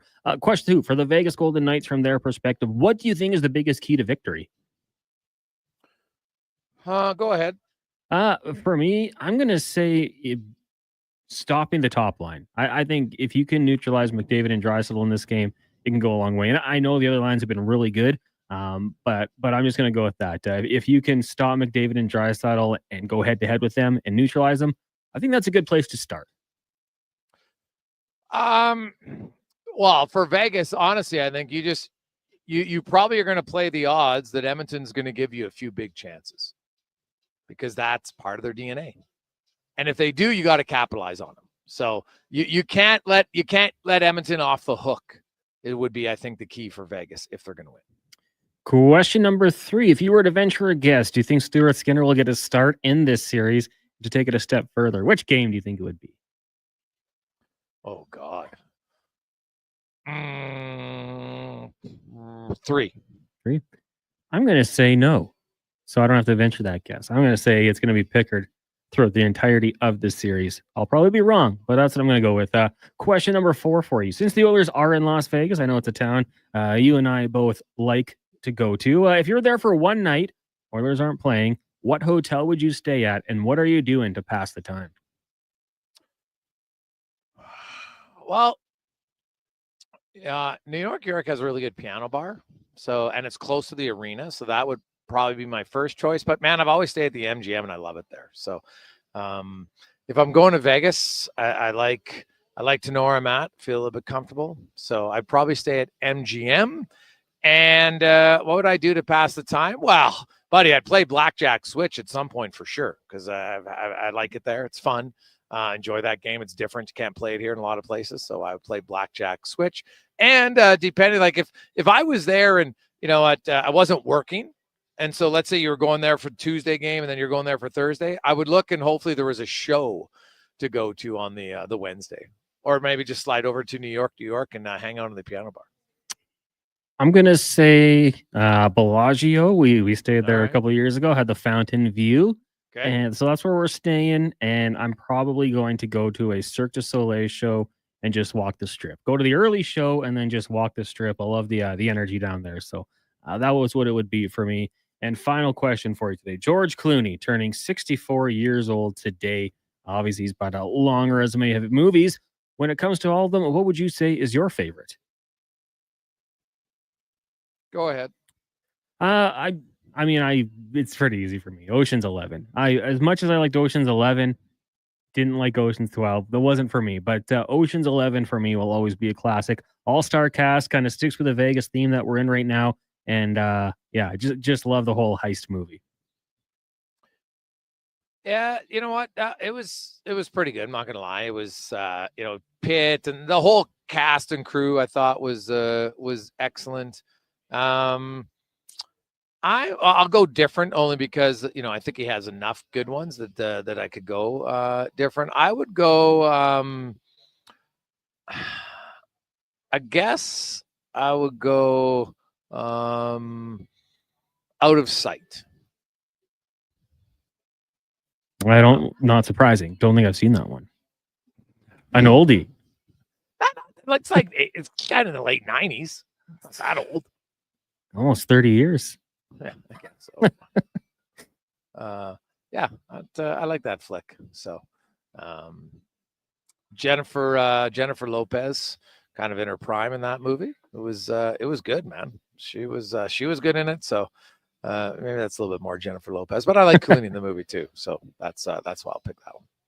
Yeah, I mean, I did just watch Perfect Storm the other night on TV, but as good as that one was, good cast. Ocean's 11's the one for me. Dusk Till Dawn as well on Halloween. Mix that one in every once in a while.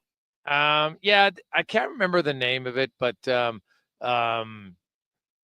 movie, when they're the prison guys, and what? Oh, Brother, Where Art Thou? Is that what it's called? Yeah. Like that.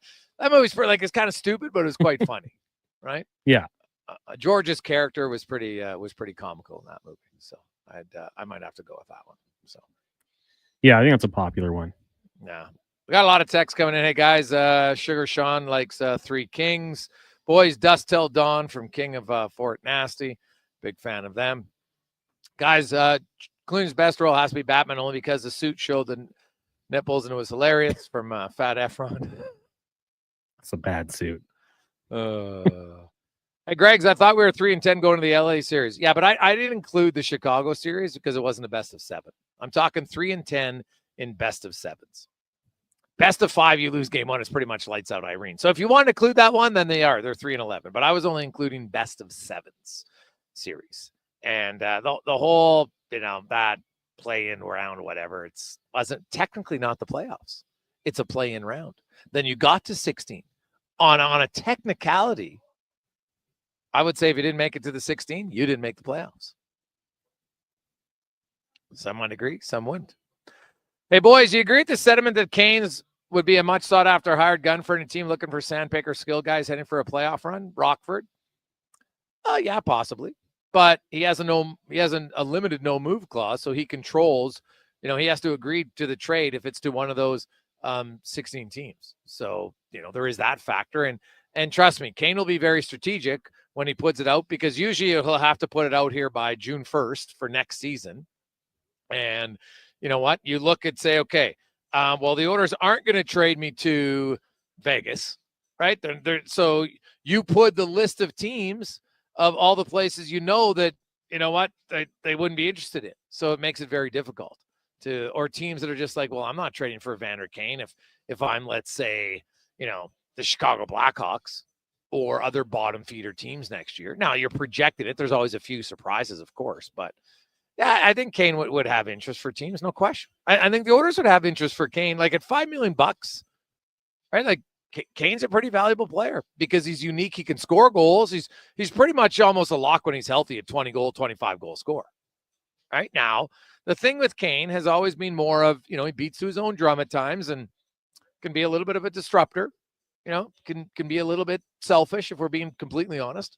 So, but in short term, it's not an issue. In the playoffs, you know what? Yeah, you figure stuff out and you play and away you go. But yeah, I think there'd be some, especially, if he has a guy said this, if Kane has a good playoffs, and if the Oilers want to move him, well, that improves their chances to be able to move him and get a pretty decent player. Hey guys, is it a concern that every time they've had a bit of a break, they come back and their play seems to be off? Putting it politely from X-Ray Gogs. That's a fair question.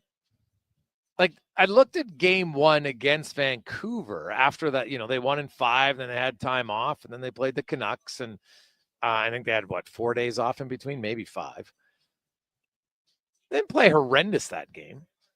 But I do know that coming off of breaks, All-Star break lately obviously hasn't been the best for them. The Four Nations break this year, but I think it's different. McDavid's coming off Four Nations. He was obviously tired. He said he actually partied twice, during the season, which probably hasn't done in how long. So I don't know. Like the Oilers, hey, this is playoffs, man. There's no excuse. There's no excuse for them not to be ready. It's not like Vegas, is way less rested than the Edmonton Oilers. They both played in 6. That's basically the same amount of rest time. So this should be one where, there should be no excuse for fatigue, no excuse for rust. It's even for both teams, and let's rock and roll. Let's get to the Con Man and a Sports 1440 update brought to you by Booster Juice. Booster Juice is taking flight with their legendary new Dragon Fruit lineup. Introducing the Dragon Smoothie, the Pink Dragon Booster Mixer, and the Dragon Booster Ball. Conquer your cravings by stopping into your local Booster Juice today. This is the Sports 1440 update. Game day finally here. Oilers Golden Knights game 1 of their second round series gets going just after 7:30 from T-Mobile Arena in Las Vegas. Calvin Pickard getting the start between the pipes for the Oilers. We've got pregame coverage for you getting going at 6 o'clock. Andrew Walker and Donovan Paulson right here on Sports 1440. Getting going in about 10 minutes time. Caps, Canes, game 1 of their best of series, 7 series from Capital One Arena in Washington.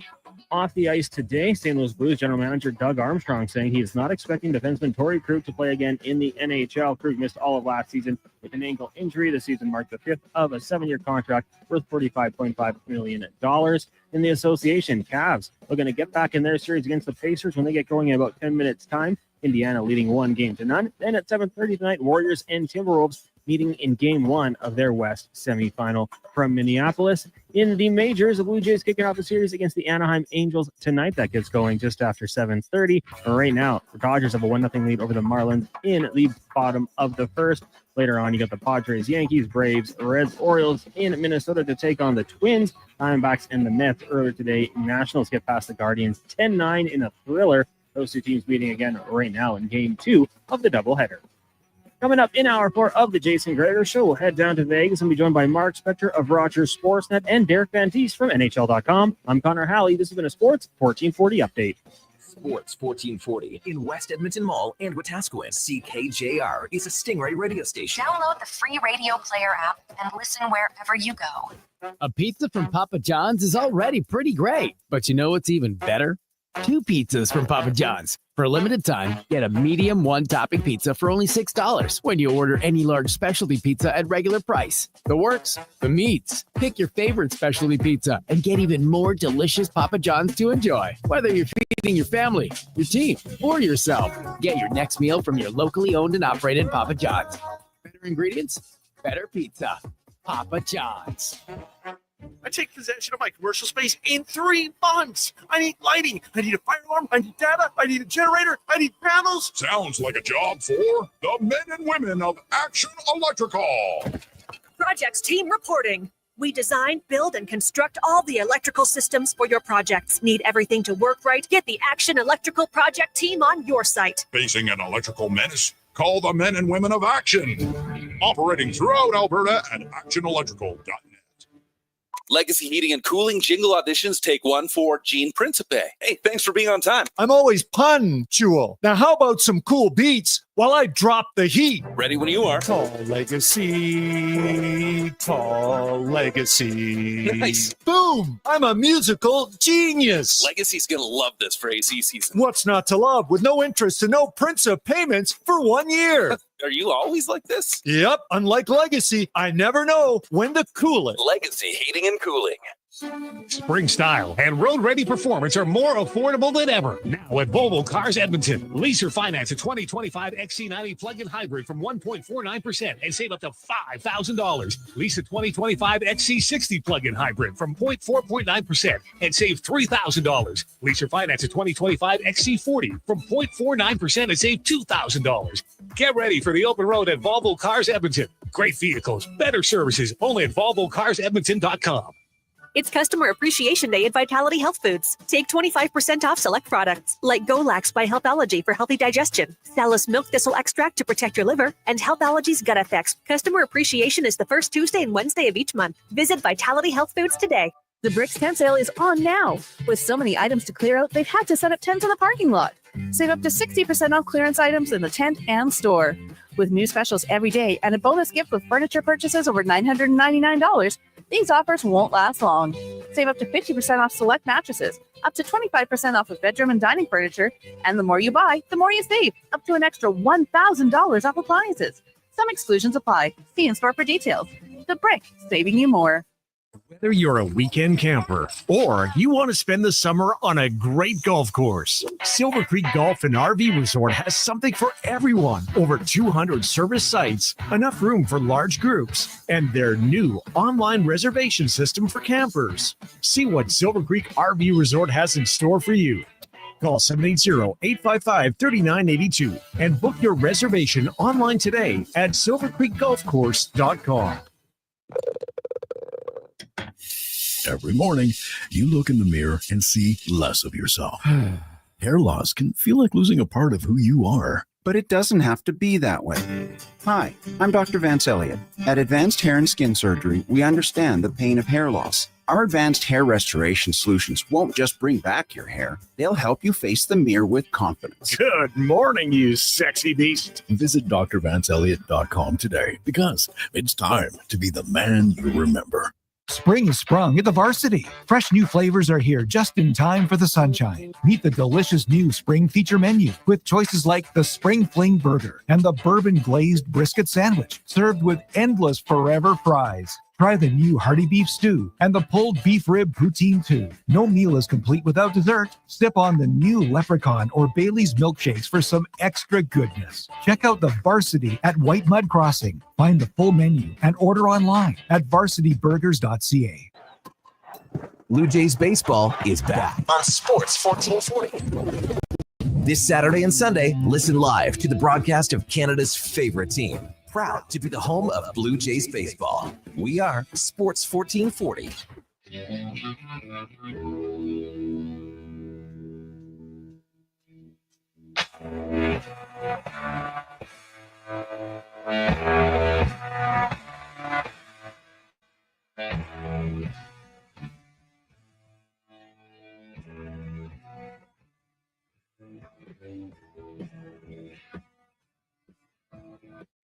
Portions of this hour brought to you by Cantorg. We offer sale, rental, repair, and calibration of hydraulic, pneumatic, and battery-powered torque wrenches, stud tensioners, and flange maintenance equipment. Order today at cantorg.com. Hat-tricks, touchdowns, and home runs. Get it all with the Jason Gregor Show on Sports 1440. Presented by PlayAlberta.ca, Alberta's only regulated online gambling website.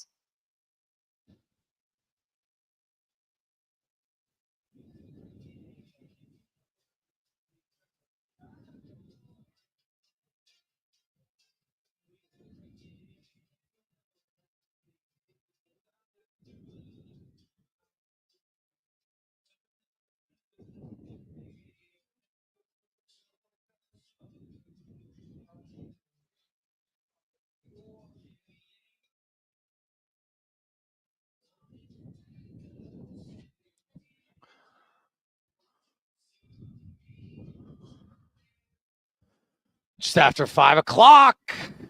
See, an inch closer to a puck drop. Game 1. The Oilers and the Vegas Golden Knights tonight for the second time in 3 seasons.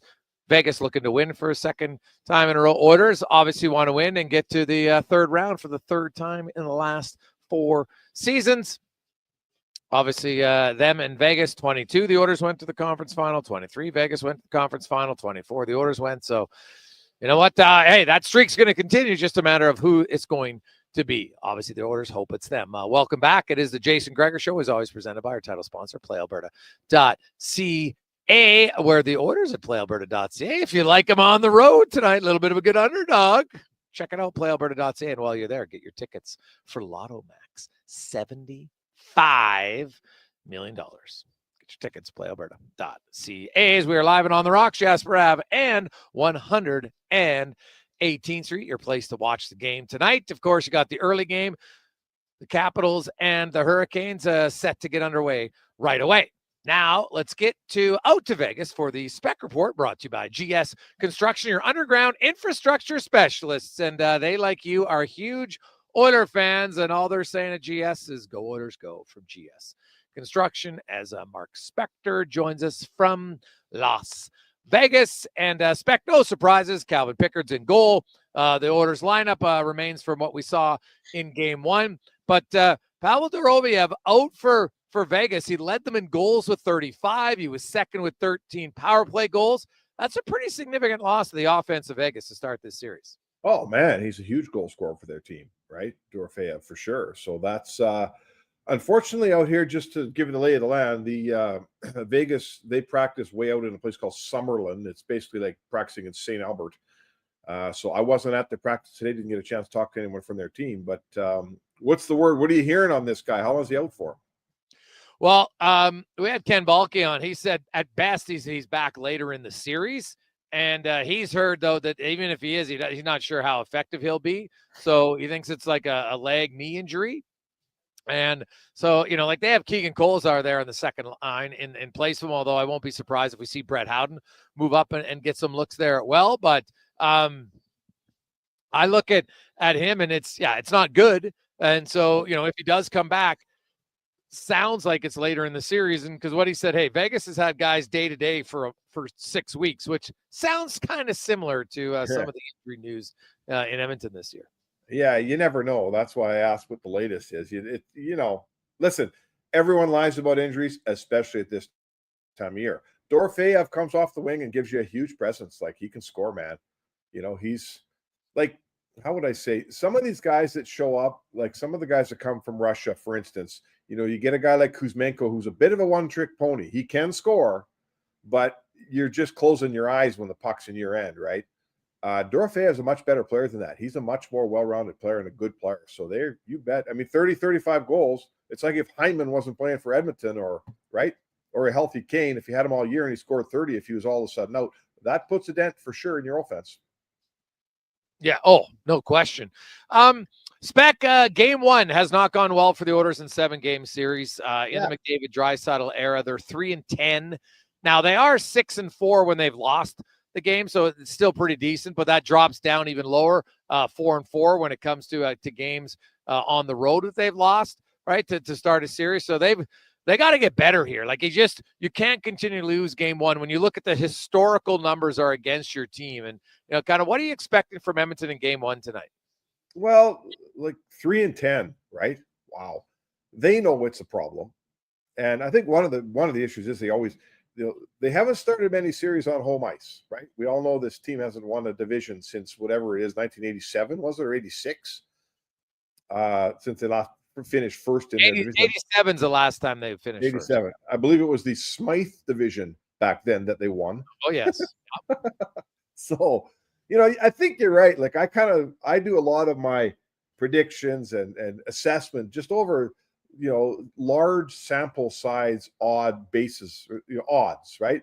And when you look at the odds over the long haul, winning the first game gives you a better than 50% chance of winning a series. And Edmonton's really outperformed their game one record over time here. Oh, God. They really have. But you know what? In the end, it's bad for business. So, yes, now you're opening on the road every time. That's tough. But I know this. Connor McDavid has said several times in the last, since the LA series ended, or at least when we spoke it to him, he said, we got to find a way to have better starts here. I'm not telling you that they'll win tonight, but I am telling you they are very cognizant of 3-10 as well. They know that winning the first game of this thing is the first step to winning the whole thing.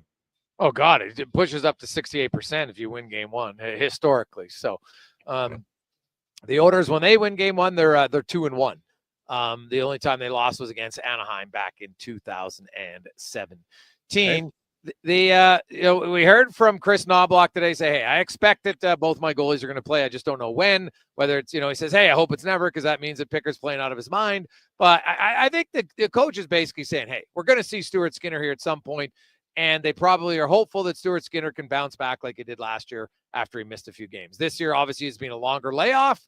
And I wonder, that was my next question, Spec. Do you think, for a guy who's not used to not having long layoffs, does that come into play in thinking, hey, if we think we're going to need Skinner here, we probably can't wait until the third round potentially? How do you think that plays into their decision-making?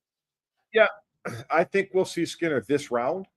And, I guess I'd ask you, do you think that, take both guys' highest end game, the best we've seen them play. Do you think Skinner's high-end game is better than Pickett's high-end game? Yes. So do I. But I think Stu has shown his low-end game can be lower. That's the problem. His low-end game's too low. But I want to say this. You're not going anywhere in the playoffs. If anyone playing their low-end game, you're going to lose, okay? If you're going forward in the playoffs trying to win 4 rounds, we're doing it on the assumption that a whole bunch of guys are giving you the best they got, their high-end game. You're going to need it or you won't win. So my point would be, at some point you're going to need that game like Skinner gave you against Dallas in Game 6 last year. And I believe that the Oilers, they're not in a hurry. It's game one. It's Pickett's net. This is awesome. They're not going to go unbeaten. I mean, are they going to sweep Vegas? I don't think anyone thinks they're going to sweep Vegas. The opportunity's coming here to get Skinner back in the pipes, and the hope will be that he shows up with a very high-end game, and then you keep him in as long as you can. I don't think any team can survive, Jason, a series in which they pull goalies twice. Like, if Pickard can't keep the net, you put Skinner in. If he can't keep the net, you're probably eliminated. Well, you could be onto something there. That probably some validity to that concern. And that's my question though, Spec. Like, let's say you win tonight 5-4, right, or 5-3, and they won a lot of high-scoring games. So it's not that you're even pulling Pickard. It's just you're saying, hey, we're going to go to someone else, right? Does that change it? If they change the goalies even after a win, if they win 5-4? You ever see it? You ever see a playoff coach change his goalies after a win? Can't think of me. I can't think of that ever happening in my experience. I feel like sure there is one, but I see what you're saying, and I get it. But there's not many teams who have their backup goalie playing 5 consecutive games either. Yeah, no. Like, hey, all bets, everything's off the table. This is already, like, on one hand, and I've had this conversation, Jay, on this show with you before. I've always marveled at the fact that National Hockey League teams have a, as we go on here into the later, like 2025, coaches say, I'm not doing the Grant Fuhr thing anymore where my guy plays 72 or 75 games. Obviously, we go 50-30 split in most cities now. Very few guys play more than that. It was a 50-31 split here in Edmonton in starts with Skinner and Pickard. Okay. Yeah. And then the playoffs arrive, and coaches think they're going to run the same guy out every single game for 4 series. It didn't work during the season, and you think it's going to work when it gets even harder and the workload is even more. I never got it. I never get it. I don't understand it. So the Oilers may have stumbled onto what I think people should have stumbled onto long ago, is you should go in the playoffs planning on playing 2 goalies. You should have 2 goalies that can play and don't think you're riding the same guy the entire time. And this might be one of those little happenstances, one of those fluky little things that kind of works out for the Oil. Maybe it, in the end, maybe their goalies are rested and they may look back on this thing and say, hey, you know what? That was kind of lucky how that all panned out. What do you think? Well, yeah. Hey, if it leads to success, then yes. I can see why if you're winning and your team keeps going and playing well, that, you don't switch the goalie. But, we've seen lots of teams like Colorado won, and now theirs was maybe a little bit of due to injury, of course. Pittsburgh obviously did it in consecutive Stanley Cups. I think what happens is you get into a rhythm and a coach is like, man, my goalie's played well. I don't want to make a change, have us lose a key game and then lose in 7 games, right? Because we don't want to, quote, give away a game. Now, the Oilers have been able to win series by giving away a game. I think it's harder the later you go, right? Because now you have better teams. Yep. And I'm sure that's part of the process of a coach who's like, yeah, I get it. That, you know what, we rotated our guys, and we rotate the guys to maybe save them for the playoffs. Yeah, you're saying that I'm rotating all year so that I can play my guy every single night in the playoffs. I don't, I'm just looking at I'm looking at the numbers of all these, the best goalies in the National Hockey League in the first round. Some pretty lousy numbers out there. Was not pretty. Was not pretty. Yeah, it was ugly. To put it politely, no question, right? Like you look at Connor Halley, and he got pulled 3 times, right? Like it's, a lot of people are like, oh, the Oilers should just get a good goalie. I'm like, oh yeah, can you show me the goalie that you're 100% sure is going to be great? Like Connor Halley's being arguably the best goalie in the regular season for 3 years, right? Combined over that time. Oh yeah. And in the playoffs, junk. And this year, now who knows? Like we'll see what happens when that new series begins. Did his overtime and third period play give him confidence to say, okay, like, exhale, dude, like we're back in this thing now, and we'll see where it goes. But looking at the matchups for the Oilers, Spec, I know the D pairs are Nurse and Bouchard, but we know they don't play together all the time. In fact, Bouchard played more with Wallman, which makes me wonder, like, why don't they just practice Wallman with Bouchard? Who knows? But maybe they got a reason. Superstitious, I don't know. But the rotation, and you look at Vegas, what's your expectations for John Klingberg in a series now where he's going to be forechecked harder, but they're slower? And if I look at the one area that Klingberg, I saw him maybe get exposed, was just pure backwards skating in open ice, the guys that beat him wide. So how do you foresee him playing in this series? Well, the biggest trick for me is I think, judging by his health, I don't mind the way he's getting around the ice. He's skating pretty well. I'll watch him skate backwards, but he's clearly completely healthy, and more so, I think mentally, he's very confident in his health. This is a guy who dragged around injuries for 2 years, and it was totally in his head, and he couldn't play. So all of that seems to be gone. The biggest one for me is, when he first showed up in Edmonton, we thought when he had the puck, he was really good with it. He was making the right play. Without the puck, he was a struggle, man. He wasn't very good. Now, that was a while ago, and he hadn't played in a long time, and his game has come a million miles in the last, what has it been? Has it been 2 months since he's been in town? He's a way better player today than he was then, and that's a great sign for Edmonton. But let's see what he's like when Big Colasar is rumbling at him and looking to put him through the end boards when he's retrieving a puck. That, no matter whether you're Klingberg or Wallman or Emerson or Kulak, that's a new ball game. And LA didn't give you that. LA, it was a free ride back there against LA most nights. It won't be a free ride against Vegas. They were not an overly aggressive team on the forecheck. There's no doubt about that. And that'll be something. At the same time, Vegas, I don't think overall is as quick. They do defend different. They don't play as much man-to-man as LA played. Well, not at all. They don't play man-to-man. What about the penalty factor and the factor that Vegas just doesn't take many penalties, Spec, right? Like they were the least penalized team in the playoffs, the least penalized team in NHL history, in a full 82-game season. Minnesota was tied with Edmonton for the fewest power plays in round one.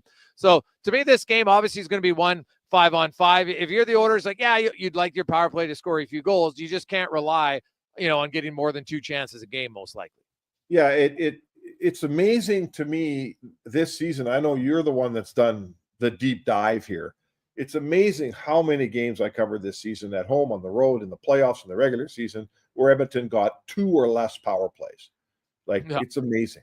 I grew up on hockey where it started with both teams getting 4, now they get 2, sometimes 1. I can't believe that in every single game of a 6-game series against LA, the Kings got more power plays than the Oilers in every single game. That is statistically improbable, right? But it happened that way. So what are we going to get here? I think you're right. You can't, if you're the Oilers, 2 things. When you get a power play, bear down, man, because there's not many coming. You got to bear down and you got to make it count. The power play is good, and they really have to make it count. And then the second one is, if you don't think you're going to beat Vegas 5-on-5, you won't win this series, right? It's this, unless something really changes, this series won't be a special. We won't be talking about the special teams when it's over. But I'm a little down on the officials here, not from an Oilers perspective, just from an overall, we're afraid to call anything perspective. There's too many things going on around this league that there's no penalties. I kind of wonder what these guys are doing out there. If they're not raising their arm more than twice a night, what are you doing? It's a fair question. It's a totally fair question. Linesman dropped the puck, but what are the refs doing? They're doing nothing. Yeah. You can't tell me that all the games are so perfectly played now that power plays are down. Especially for a team who has the puck, because it's sheer simple physics. When you have the puck more now, and it's not like Edmonton was a team that, they created the most chances. They had lots of shots. So if you're doing all these things, so is LA just like the greatest positional team ever? And they're playing man-to-man, right? You'd think all of a sudden a guy gets beat, what's going to happen? So now there wasn't a ton of egregious misses, but I thought there was at least the Kane one still. I thought that's a penalty every day, all day, twice on Sunday, to use the cliche, but it was true. And I thought that was a real egregious miss. And there was another one in game 1. Now that was on the Oilers too that was missed. And I don't like it. The whole adage, we're impacting the game. No, you idiot. You're impacting the game by not calling the rule book. Just call the rule book. Oh, and then, what was I watching the other night when they called one with 4 minutes left on somebody? Was that the Dallas Colorado game? Yeah. And that was a pretty average. Well, I don't know.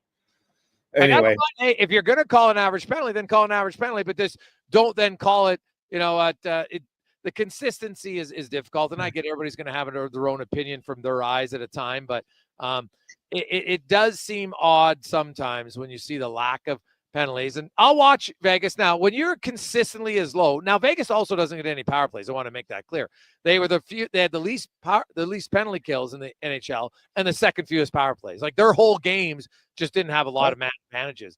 And so part of it, I always wonder, okay, are both teams playing within the rules, or do the rest go, you know what, there's not much going on, so I'm not calling anything either way. Well, you'll remember the game down here that turned that last series 2 years ago. It was a Janmark high stick that gave the 5-on-3, right. And that's one of them. It's like a puck over the boards. It's the referees don't have a choice on that one. They can barely screw it up, put it that way. So yes, They would if they tried. But hey, listen, it's hard to be a ref. I get it. I just feel like if they loosen it up and instead of going 1 power play a team or 2 a team, if it was 4 a night, would anyone complain? If we saw 7 or 8 penalties, yeah, right? Like just call the penalty. That's what Right. I would say, is just call the actual infraction. Can you see the screen? Can you see the screen? Yeah, I can see the smart bottle of water that you're I'm drinking this smart water all day. It's not helping. What's going on? Yeah, well, Spec, do they have a factory there for you?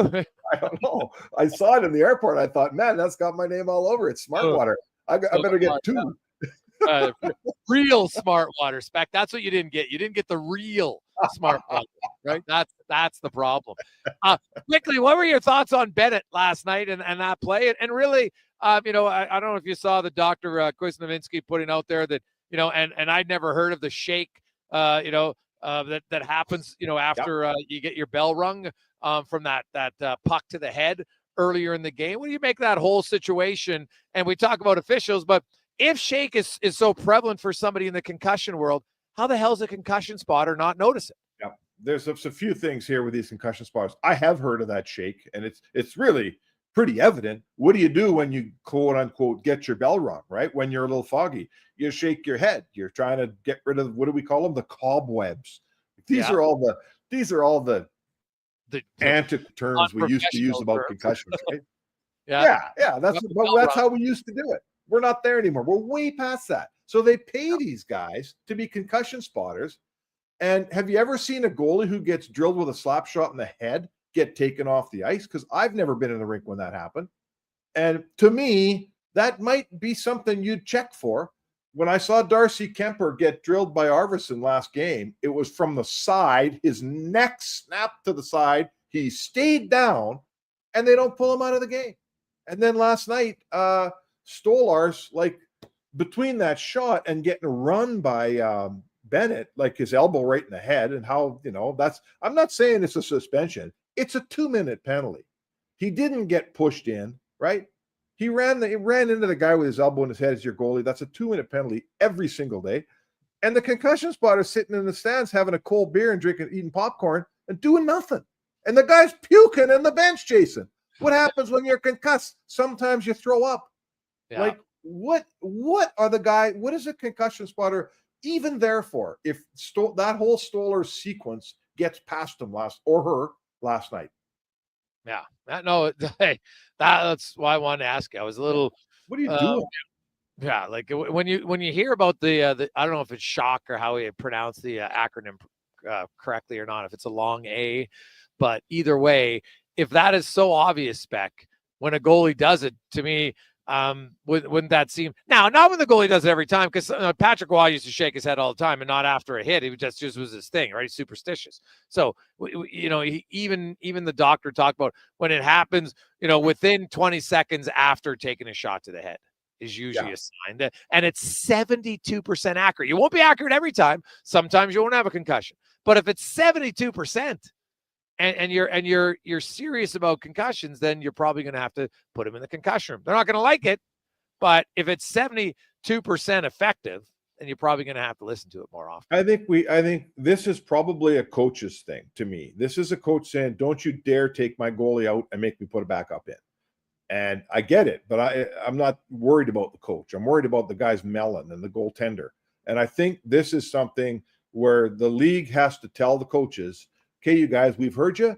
We don't care. When Kemper gets run like that and his head snaps sideways, he's coming out for a test. So you better have your backup goalie ready, right? When Stu Skinner gets run by Rantanen, he's getting pulled out of the game because he should. And Skinner was concussed and missed 3 weeks of hockey.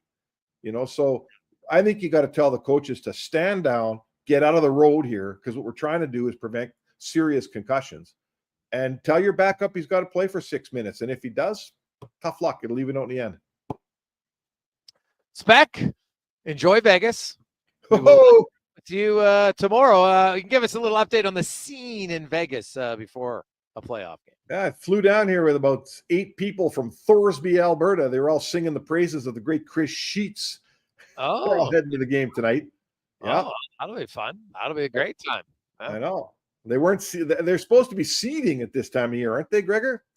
Well, yeah. Well, I don't know if it's warm enough yet on the ground. It's close. It's going to dry out. I'll tell you, every one of them would say, "Hey, it would be nice to get a little bit of moisture soon." For all the farmers out there. Well, not just the farmers. Anybody who likes food, yeah, moisture helps. All right, man. Enjoy the game tonight. There you go. That's Mark Spector from Vegas, Jason Gregor, live at OTR on the Rocks, Jasper Ave, and 118th Street. It's game one, second round, Oilers and the Vegas Golden Knights. Get your tickets. Come to watch game. Remember, a little bit earlier start tonight. Yay, 7:30 broadcast, 7:50 puck drop for game one. We'll return. Derek Van Diest joins us on the Gregor Show, presented by PlayAlberta.ca. If you bleed orange and blue and you're not using the all-new Play Alberta sports and casino app, then you're missing out. It's the only online sportsbook with odds boosts on all Oilers games. And now, it's not just sports. Play the slots, hit the tables, buy lottery tickets, all in one app, all across Alberta. Download Play Alberta now from your phone's app store and use promo code GOAL for a $100 bonus. That's promo code GOAL! When you see big discounts on a vehicle, you think last year's model, right? Not at St. Albert Dodge. They are continuing to knock 10% off the sticker price of every single 2025 Ram 1500 truck on the lot. We're talking this year's model. Motor Trend's Truck of the Year with a hot new interior and drivetrain options with increased horsepower and better fuel economy. The 2025 Ram 1500, 10% off and over 100 to choose from. That's how easy it is to do business at St. Albert Dodge. It's Customer Appreciation Day at Vitality Health Foods. Take 25% off select products like Goalax by Healthology for healthy digestion, Salus Milk Thistle Extract to protect your liver, and Healthology's Gut Effects. Customer Appreciation is the first Tuesday and Wednesday of each month. Visit Vitality Health Foods today. Thursday, May 8th is McHappy Day, when every menu item purchased at McDonald's helps support families with sick children. So you can feel the good that comes from doing good, just from ordering. So if I order a Big Mac, I'm helping. Yup. What about a McFlurry? 10-piece chicken McNuggets and apple pie? You got it. Every single order helps. Join us at McDonald's for McHappy Day on Thursday, May 8th. Do good, feel good. A portion of food and beverage sales will support RMHC chapters and local children's charities across Canada. Weeds. They're inevitable. Trust Green Drop with 100% guaranteed programs, including drought fighter and disease control at no extra cost. Book now and get 10% early bird savings. Canada's lawn expert since 1979. Visit greendrop.com. Experience Edmonton Stingers Pro Basketball. Join the Stingers at their home opener Sunday, May 11th at 4 p.m. It's the most affordable, family-friendly, fun sports experience in the city. Tickets start at just $20. thestingers.ca.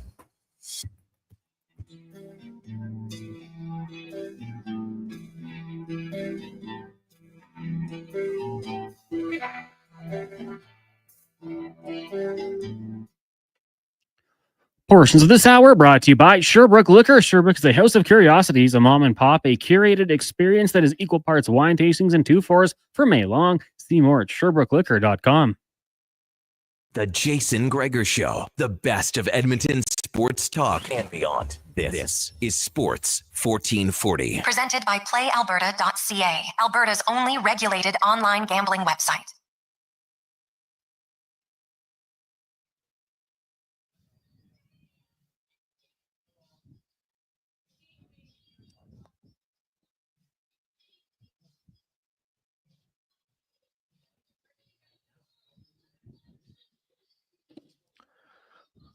$5:28, lovely Tuesday afternoon. Remind everybody, be careful on the west side of Edmonton. Raging gas fire over there. Shout out to all the fire crews who are keeping it under control. We're really wishing for all the best and all the businesses around there that they hope none of them are impacted by that. It's super dry out. There's a fire on northeast Edmonton as well. So let's try to be as smart as we can, everybody. Please, as you're making your way home and anywhere, do not throw anything that could be flammable out the window. Okay, cigarettes, your joint, whatever it is. Come on, let's all be a little bit better on that. 5:30. Jason Gregor, Connor Halley, Sports 1440. Let's get to our playoff report, brought to you by your Alberta GMC Dealers. Truck Month continues on at Alberta GMC. Of course, you can get $5,000 cash purchase credit on a 2025 Sierra HD model. See more at gmccanada.ca as Derek Van Diest from NHL.com joins us. And DVD, let's start with the draft lottery. What were your thoughts last night? Well, it was interesting. I kind of felt bad for Utah. They win the lottery. They move up to fourth. But it's interesting. The way they did it this year, I thought was good. They kind of brought a little. It was a different. You get to see the balls fall, which you didn't see before. So I think that was good. That that took away all the this was behind the scenes type thing. Something could have happened behind the scenes. No, let's put it out front, make it interesting, let things happen, and go from there. So I think the way they did it was good.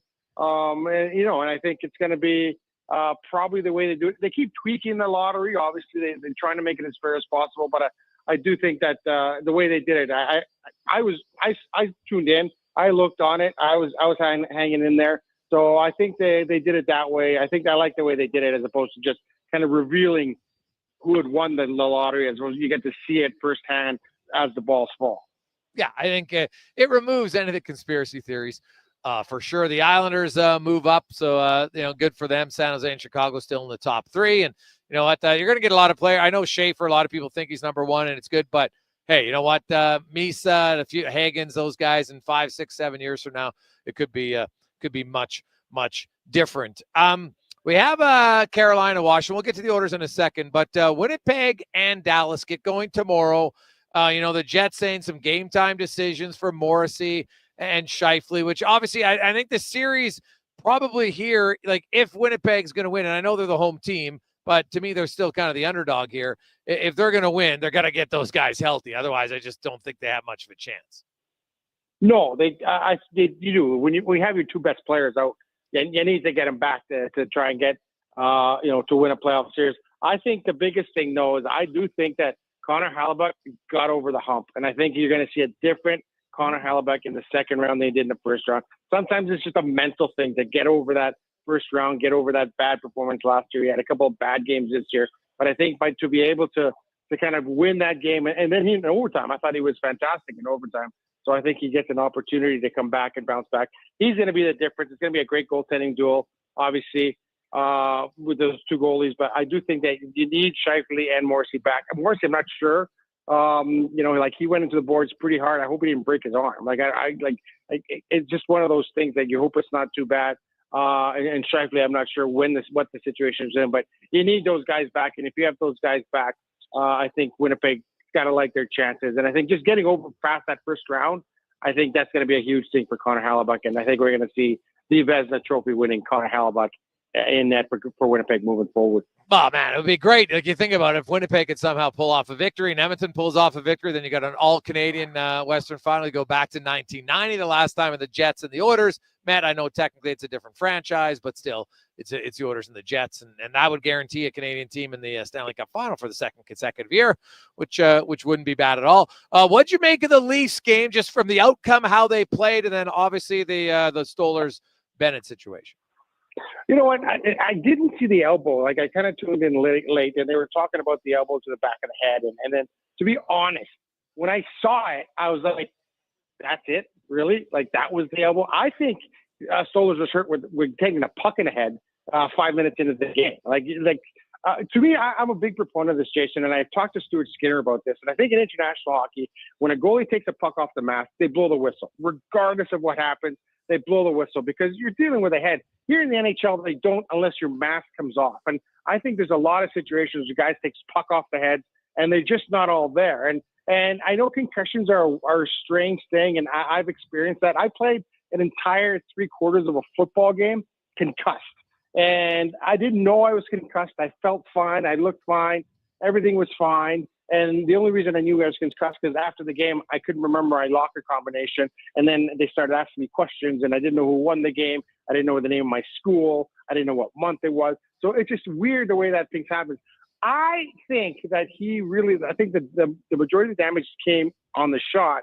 And then, like I said, when I saw the elbow, I was like, really, that's it? He did kind of graze him, but it wasn't like he came up and swung the elbow and hit him in the head.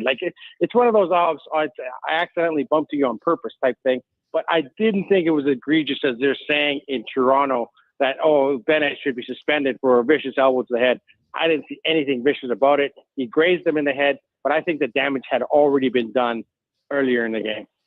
Yeah, well, we got this text in earlier that said, hey, guys, my good doctor friend says Stoller took that elbow to the neck under the ear or jaw where the carotid artery is. Any boxer will tell you when to take a punch there, that's what will knock you out and will make you nauseated if it doesn't knock you out. So maybe that took him out and it's not concussion protocol. It's possible, right? That might be it, maybe. But then there's also the other side of it with the, the shake thing that you had the doctor talking about from the first shot to the head. You don't really know. And, the concussion spotter. Now, goalies take pucks to the head and nothing ever happens. That's what's difficult about it. I totally – some guys will get popped in the head DVD and have no problem. Other guys get popped in the head and they're out a month, right? Like it varies. There's no equal result from a headshot from player to player.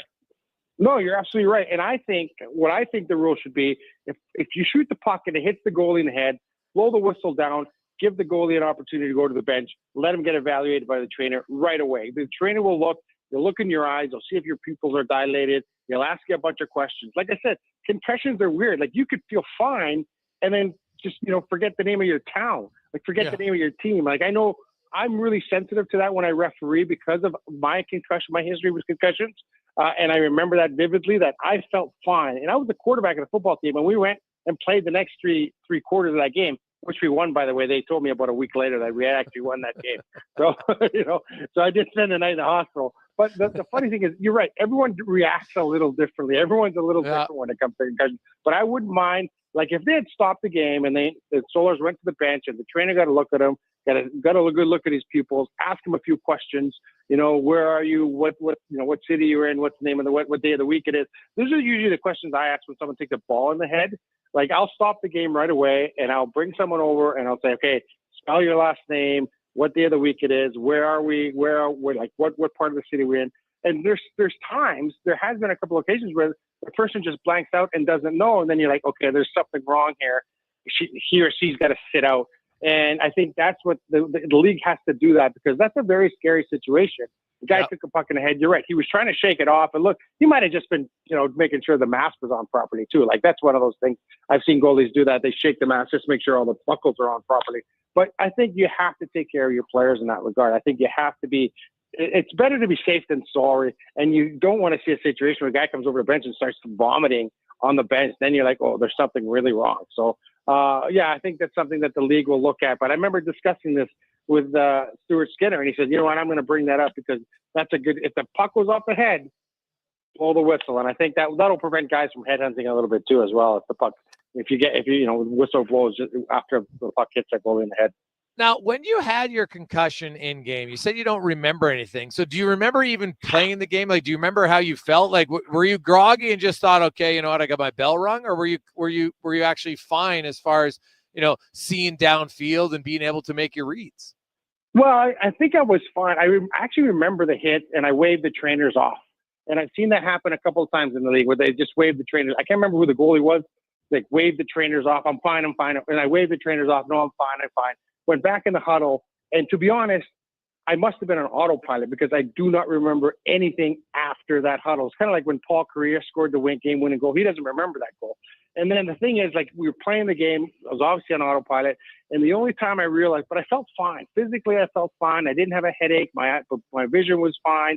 Everything was fine. The only time I realized there was something wrong is when I went back to my locker and I could not remember the combination. And in higigh school, it's almost automatic. You don't even think about it. Yeah. And it just didn't come automatically to me. And then I started thinking about it.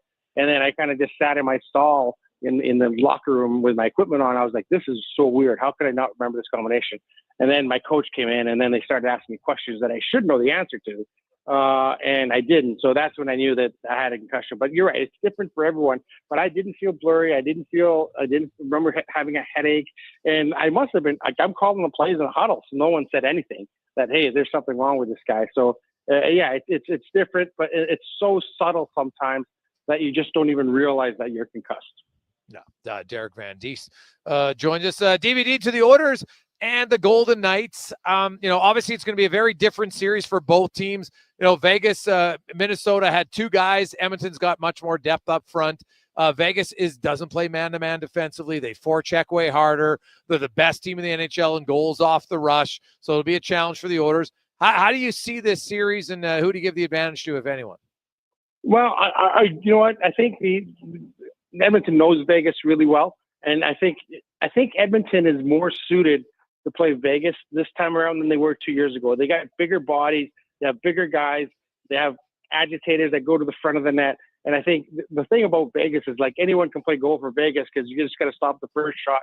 No one's ever going to get in there for the rebound just because they're so big and they do such a good job of protecting the front of the net. And I do think that the Oilers have bigger bodies now. They have the Trent Fredericks to go in there, the Evander Kanes, and bigger guys like that to come in there, Corey Perry, to kind of disrupt that flow. And I think the biggest issue will be handling the Vegas forecheck. And I think that's the one thing that the Oilers really didn't have to worry about with Los Angeles. Los Angeles really sat back. They like to line up five guys on the red line and try to get you to turn the puck over. Vegas is going to come at you hard. So if you're Evan Bouchard, you have to protect the puck. You have to make good plays with the puck. If you're John Klingberg, you have to make good plays with the puck. Like, you have to not throw the puck away. And I think that's the big thing, because once you throw the puck away, then you're going to get in trouble with the cycle, and those guys can cycle the puck forever in the offensive zone. So I found interesting just watching practice the last couple of days is the Oilers were working on a different breakout.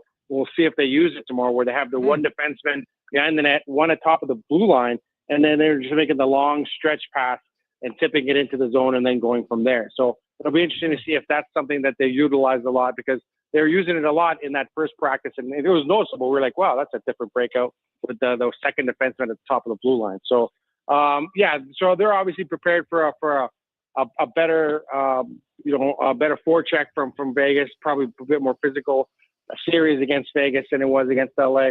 And it's going to be goaltending is going to obviously play a big issue, and so are special teams. Like Vegas is good on special teams, and they don't take a lot of penalties. That's the one thing about them.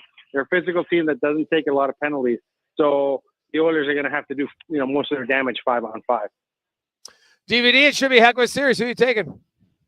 I like the Oilers in 7. I really do. I just think I just don't bet against McDavid and Draisaitl, especially since I think right now they are the healthiest they've been in a playoff in a long, long time. Like, remember, Draisaitl had that ankle, and then last year he had the ribs, and then McDavid had, he was bothered by whatever it was, what he was bothered by last year.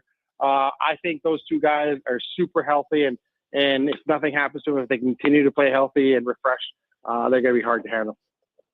DVD, we'll enjoy Vegas. Yeah, sounds good. We'll see you guys. Talk to you guys later. Yeah, pace yourself. Try to remember what you do tonight, okay? It's not the huddle. Sounds good. It's Derek Van Dies from NHL.com. We'll take a quick break. We'll come back, wrap things up. It's your chance to get your predictions in. We'll get to the lineup report and more on the Jason Gregor Show live and on the Rocks, Jasper Ave, 118th Street. People are starting to file in here. We are just 2 hours and 5 minutes away from puck drop in Game 1, Oilers and the Vegas Golden Knights.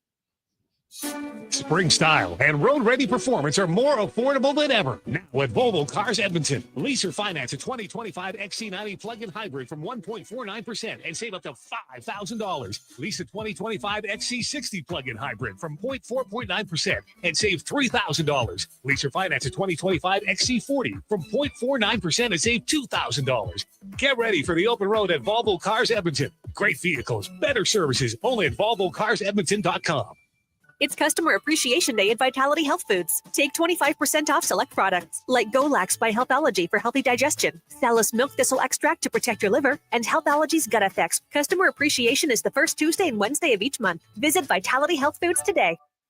The Bricks tent sale is on now. With so many items to clear out, they've had to set up tents in the parking lot. Save up to 60% off clearance items in the tent and store. With new specials every day and a bonus gift with furniture purchases over $9.99, these offers won't last long. Save up to 50% off select mattresses, up to 25% off bedroom and dining furniture, and the more you buy, the more you save. Up to an extra $1,000 off appliances. Some exclusions apply. See in store for detail. The Brick, saving you more. Blue Jays baseball is back on Sports 1440. This Saturday and Sunday, listen live to the broadcast of Canada's favorite team. Proud to be the home of Blue Jays baseball. We are Sports 1440. Find the perfect tractor for any job at Edmonton Kubota. Their massive selection of compact tractors has something for everyone, whether you're tackling small tasks or big projects. And right now, take advantage of 0% financing for up to 72 months. It's never been easier to get the power and reliability you need. Come down to Edmonton Kubota today and drive away with the tractor that's just right for you. Edmonton Kubota, where your perfect tractor awaits. Truck Month is on now at GMC, and it's one of the best times to get behind the wheel. Right now, get a $5,000 cash purchase credit on 2025 Sierra HD models with a 13.4-inch diagonal center touchscreen, an available Duramax 6.6-liter turbo diesel V8 engine with 470 horsepower. Plus, the most trailering assistance technologies in its class. Sierra has some serious hauling power and is the only off-road ready HD. Truck Month is on now. Ask your GMC dealer for details. Want an easy way to protect your lifestyle and your loved ones? With Mortgage Guard from Cooperators, you can secure your mortgage through a chosen mix of life insurance and optional critical illness and disability benefits. Plus, unlike some other policies, your coverage amount stays the same despite your decreasing mortgage balance, and your beneficiary can use the proceeds any way they want. That's a lot of protection, all in one convenient plan. Contact Camrose Insurance Financial Solutions for more. Mortgage Guard is a registered trademark of and underwritten by Cooperators Life Insurance Company. Please refer to your policy for applicable coverage limitations and exclusions. Individual circumstances may vary.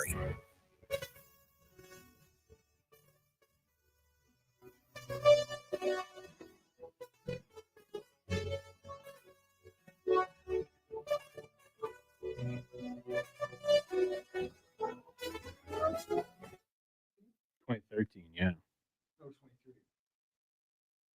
2023, yeah. Portions of this hour brought to you by Crystal Glass, your clear choice for residential windows, locally manufactured and installed. Crystal Glass provides a beautiful product and incredible customer service. Get a quote at crystalglass.ca.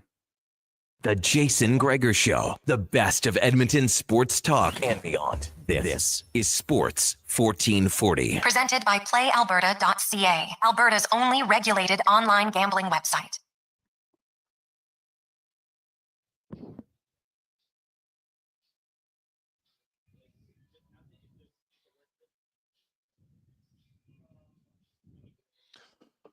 Rolling through a lovely Tuesday afternoon. Welcome back. Jason Gregor, Connor Halley, Sports 1440. Oilers Nation, YouTube, Facebook, X, Instagram. Hope you are having a lovely day. Sports1440.ca as the Oilers and the Vegas Golden Knights set to go for the second time. Honestly, like I didn't have much concern about the Oilers beating LA. I really didn't. Like beating them once, thought they'd beat them again. The way LA plays, I thought it was beatable. This series is much more unexpected to me in what's going to happen. I think it's going to be a much more intense series. I think there's going to be more animosity in this series. I think it's going to be like, I think the Oilers fans, you were more annoyed by the losses than you were by any of the opposing player. Usually when the loss, it comes with annoyance from another player. There wasn't really that overall. And I think that'll be heightened this time around, which makes for fun, man. To me, the more emotion you have in a series, the better it is. You get fired up, you're talking about it, someone's annoying you. It's great. No score, by the way. First period Hurricanes all over the Capitals, outshooting them 13-5. Logan Thompson with another solid period. As I said, for me in the opening round, if I had to pick a MVP, it'd have been Logan Thompson. I thought he was the best guy for his team. He was exceptional. Now let's get to the lineup report brought to you by Assured Power Sports and Marine. And look outside, you're thinking, man, I got to get out of the boat. Well, bi-weekly payments, $1.50. What about an ATV of only $50? Stop in now at Assured Power Sports and Marine, and they will get you in, whether you're having fun on the water or off terrain. That is Assured Power Sports and Marine. The Edmonton Oilers lineup, it's one you're quite comfortable with because you've seen it now for multiple games in a row, which doesn't happen very often. McDavid, Draisaitl, and Corey Perry will start the game. We know that Corey Perry doesn't play every shift with those two. Hyman, Kane, Frederick, Nugent-Hopkins, they'll all get a look. Kane and Hyman are going to flank Nugent-Hopkins. You've got Adam Henrique, Connor Brown, and Trent Frederick, who are exceptional in Game 6. Matthias Janmark, Vasily Podkolzin, and Victor Arvidsson, who also had very good Games 5 and 6, scoring a goal in each one of those games. You have now the defense. These pairings are just, I kind of made the joke. It's like, remember in junior high, you had a homeroom class? Doesn't really mean much. Nurse and Bouchard, Wallman, Klingberg, Kulak, and Emerson. But Bouchard and Wallman played more together last game. Bouchard played 8:43 with Wallman, 5 minutes with Nurse, and 4:57 with Kulak. They're mixing it all up. Ty Emberson is clearly their number 6, and they kind of move him in and out. And I don't think that's going to change, considering I don't expect there to be a ton of power plays in the game tonight. Now watch it, there be a boatload. Obviously, Calvin Pickard, who's a perfect 4-0. And right now, that's all that matters. You know, you look at save percentage, goals against average. You probably want both of those to be a little bit better, specifically the save percentage. But hey, in the playoffs, all that matters is wins. None of the other stats really matter. I've said that all along. Like, you can worry about the statistics in the regular season and play off the big numbers. In the playoffs, it's all like, did we win? Did we play crappy? Yeah, but we won. Great. The big matchup tonight, I think, is going to be McDavid's line up against this line: Eichel, Stone, and William Karlsson. Wild Bill has moved from center to the wing on that line. They were very effective against the Kaprizov and Boldy pairing, so they're hoping to do the same. Thomas Hurdle's got Brandon Saad and Keegan Colasar because Pavel Dorofeyev is out. He led their team in goals with 35, had 13 power play goals, but he's injured, not playing tonight. Sounds like maybe later in the series. We'll see. Nick Roy will center Riley Smith and Ivan Barbashev, and Brett Howden with Victor Olofsson and Tanner Pearson. Howden's on their fourth line at 23 goals this year. He moves up and down the lineup as well. On the back end, Haig and Pietrangelo, McNabb and Theodore, Noah Hannafin and Zach Whitecloud. Again, their defense pairings also similar to Edmonton.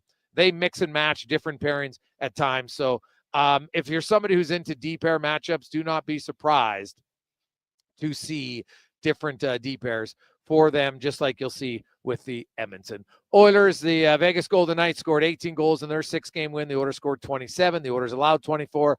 Vegas actually allowed more goals in their series, 19, but they won 4-2. Power play, Oilers were 38.5% in the opening round. Vegas 27.8%. Vegas 76.9% on the PK. The Oilers were 60% after starting out brutally on the penalty kill. So I guess that's good news. Same with their power play. Their power play started 0-5 and then got pretty hot. So special teams, who knows? The Oilers had the fewest power plays in the first round, tied with Minnesota, who of course meant Vegas took the fewest penalties in the first round. What will happen on the special teams? We'll find out in about 2 hours, and actually less than 2 hours.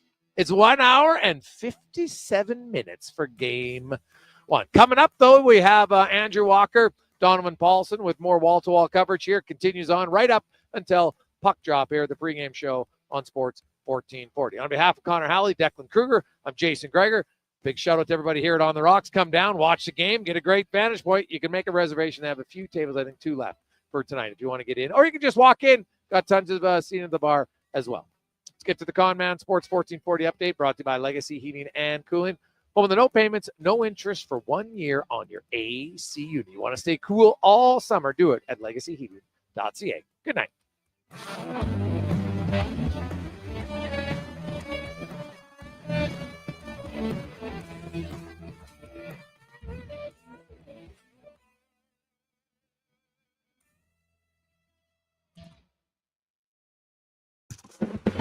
This is the Sports 1440 update.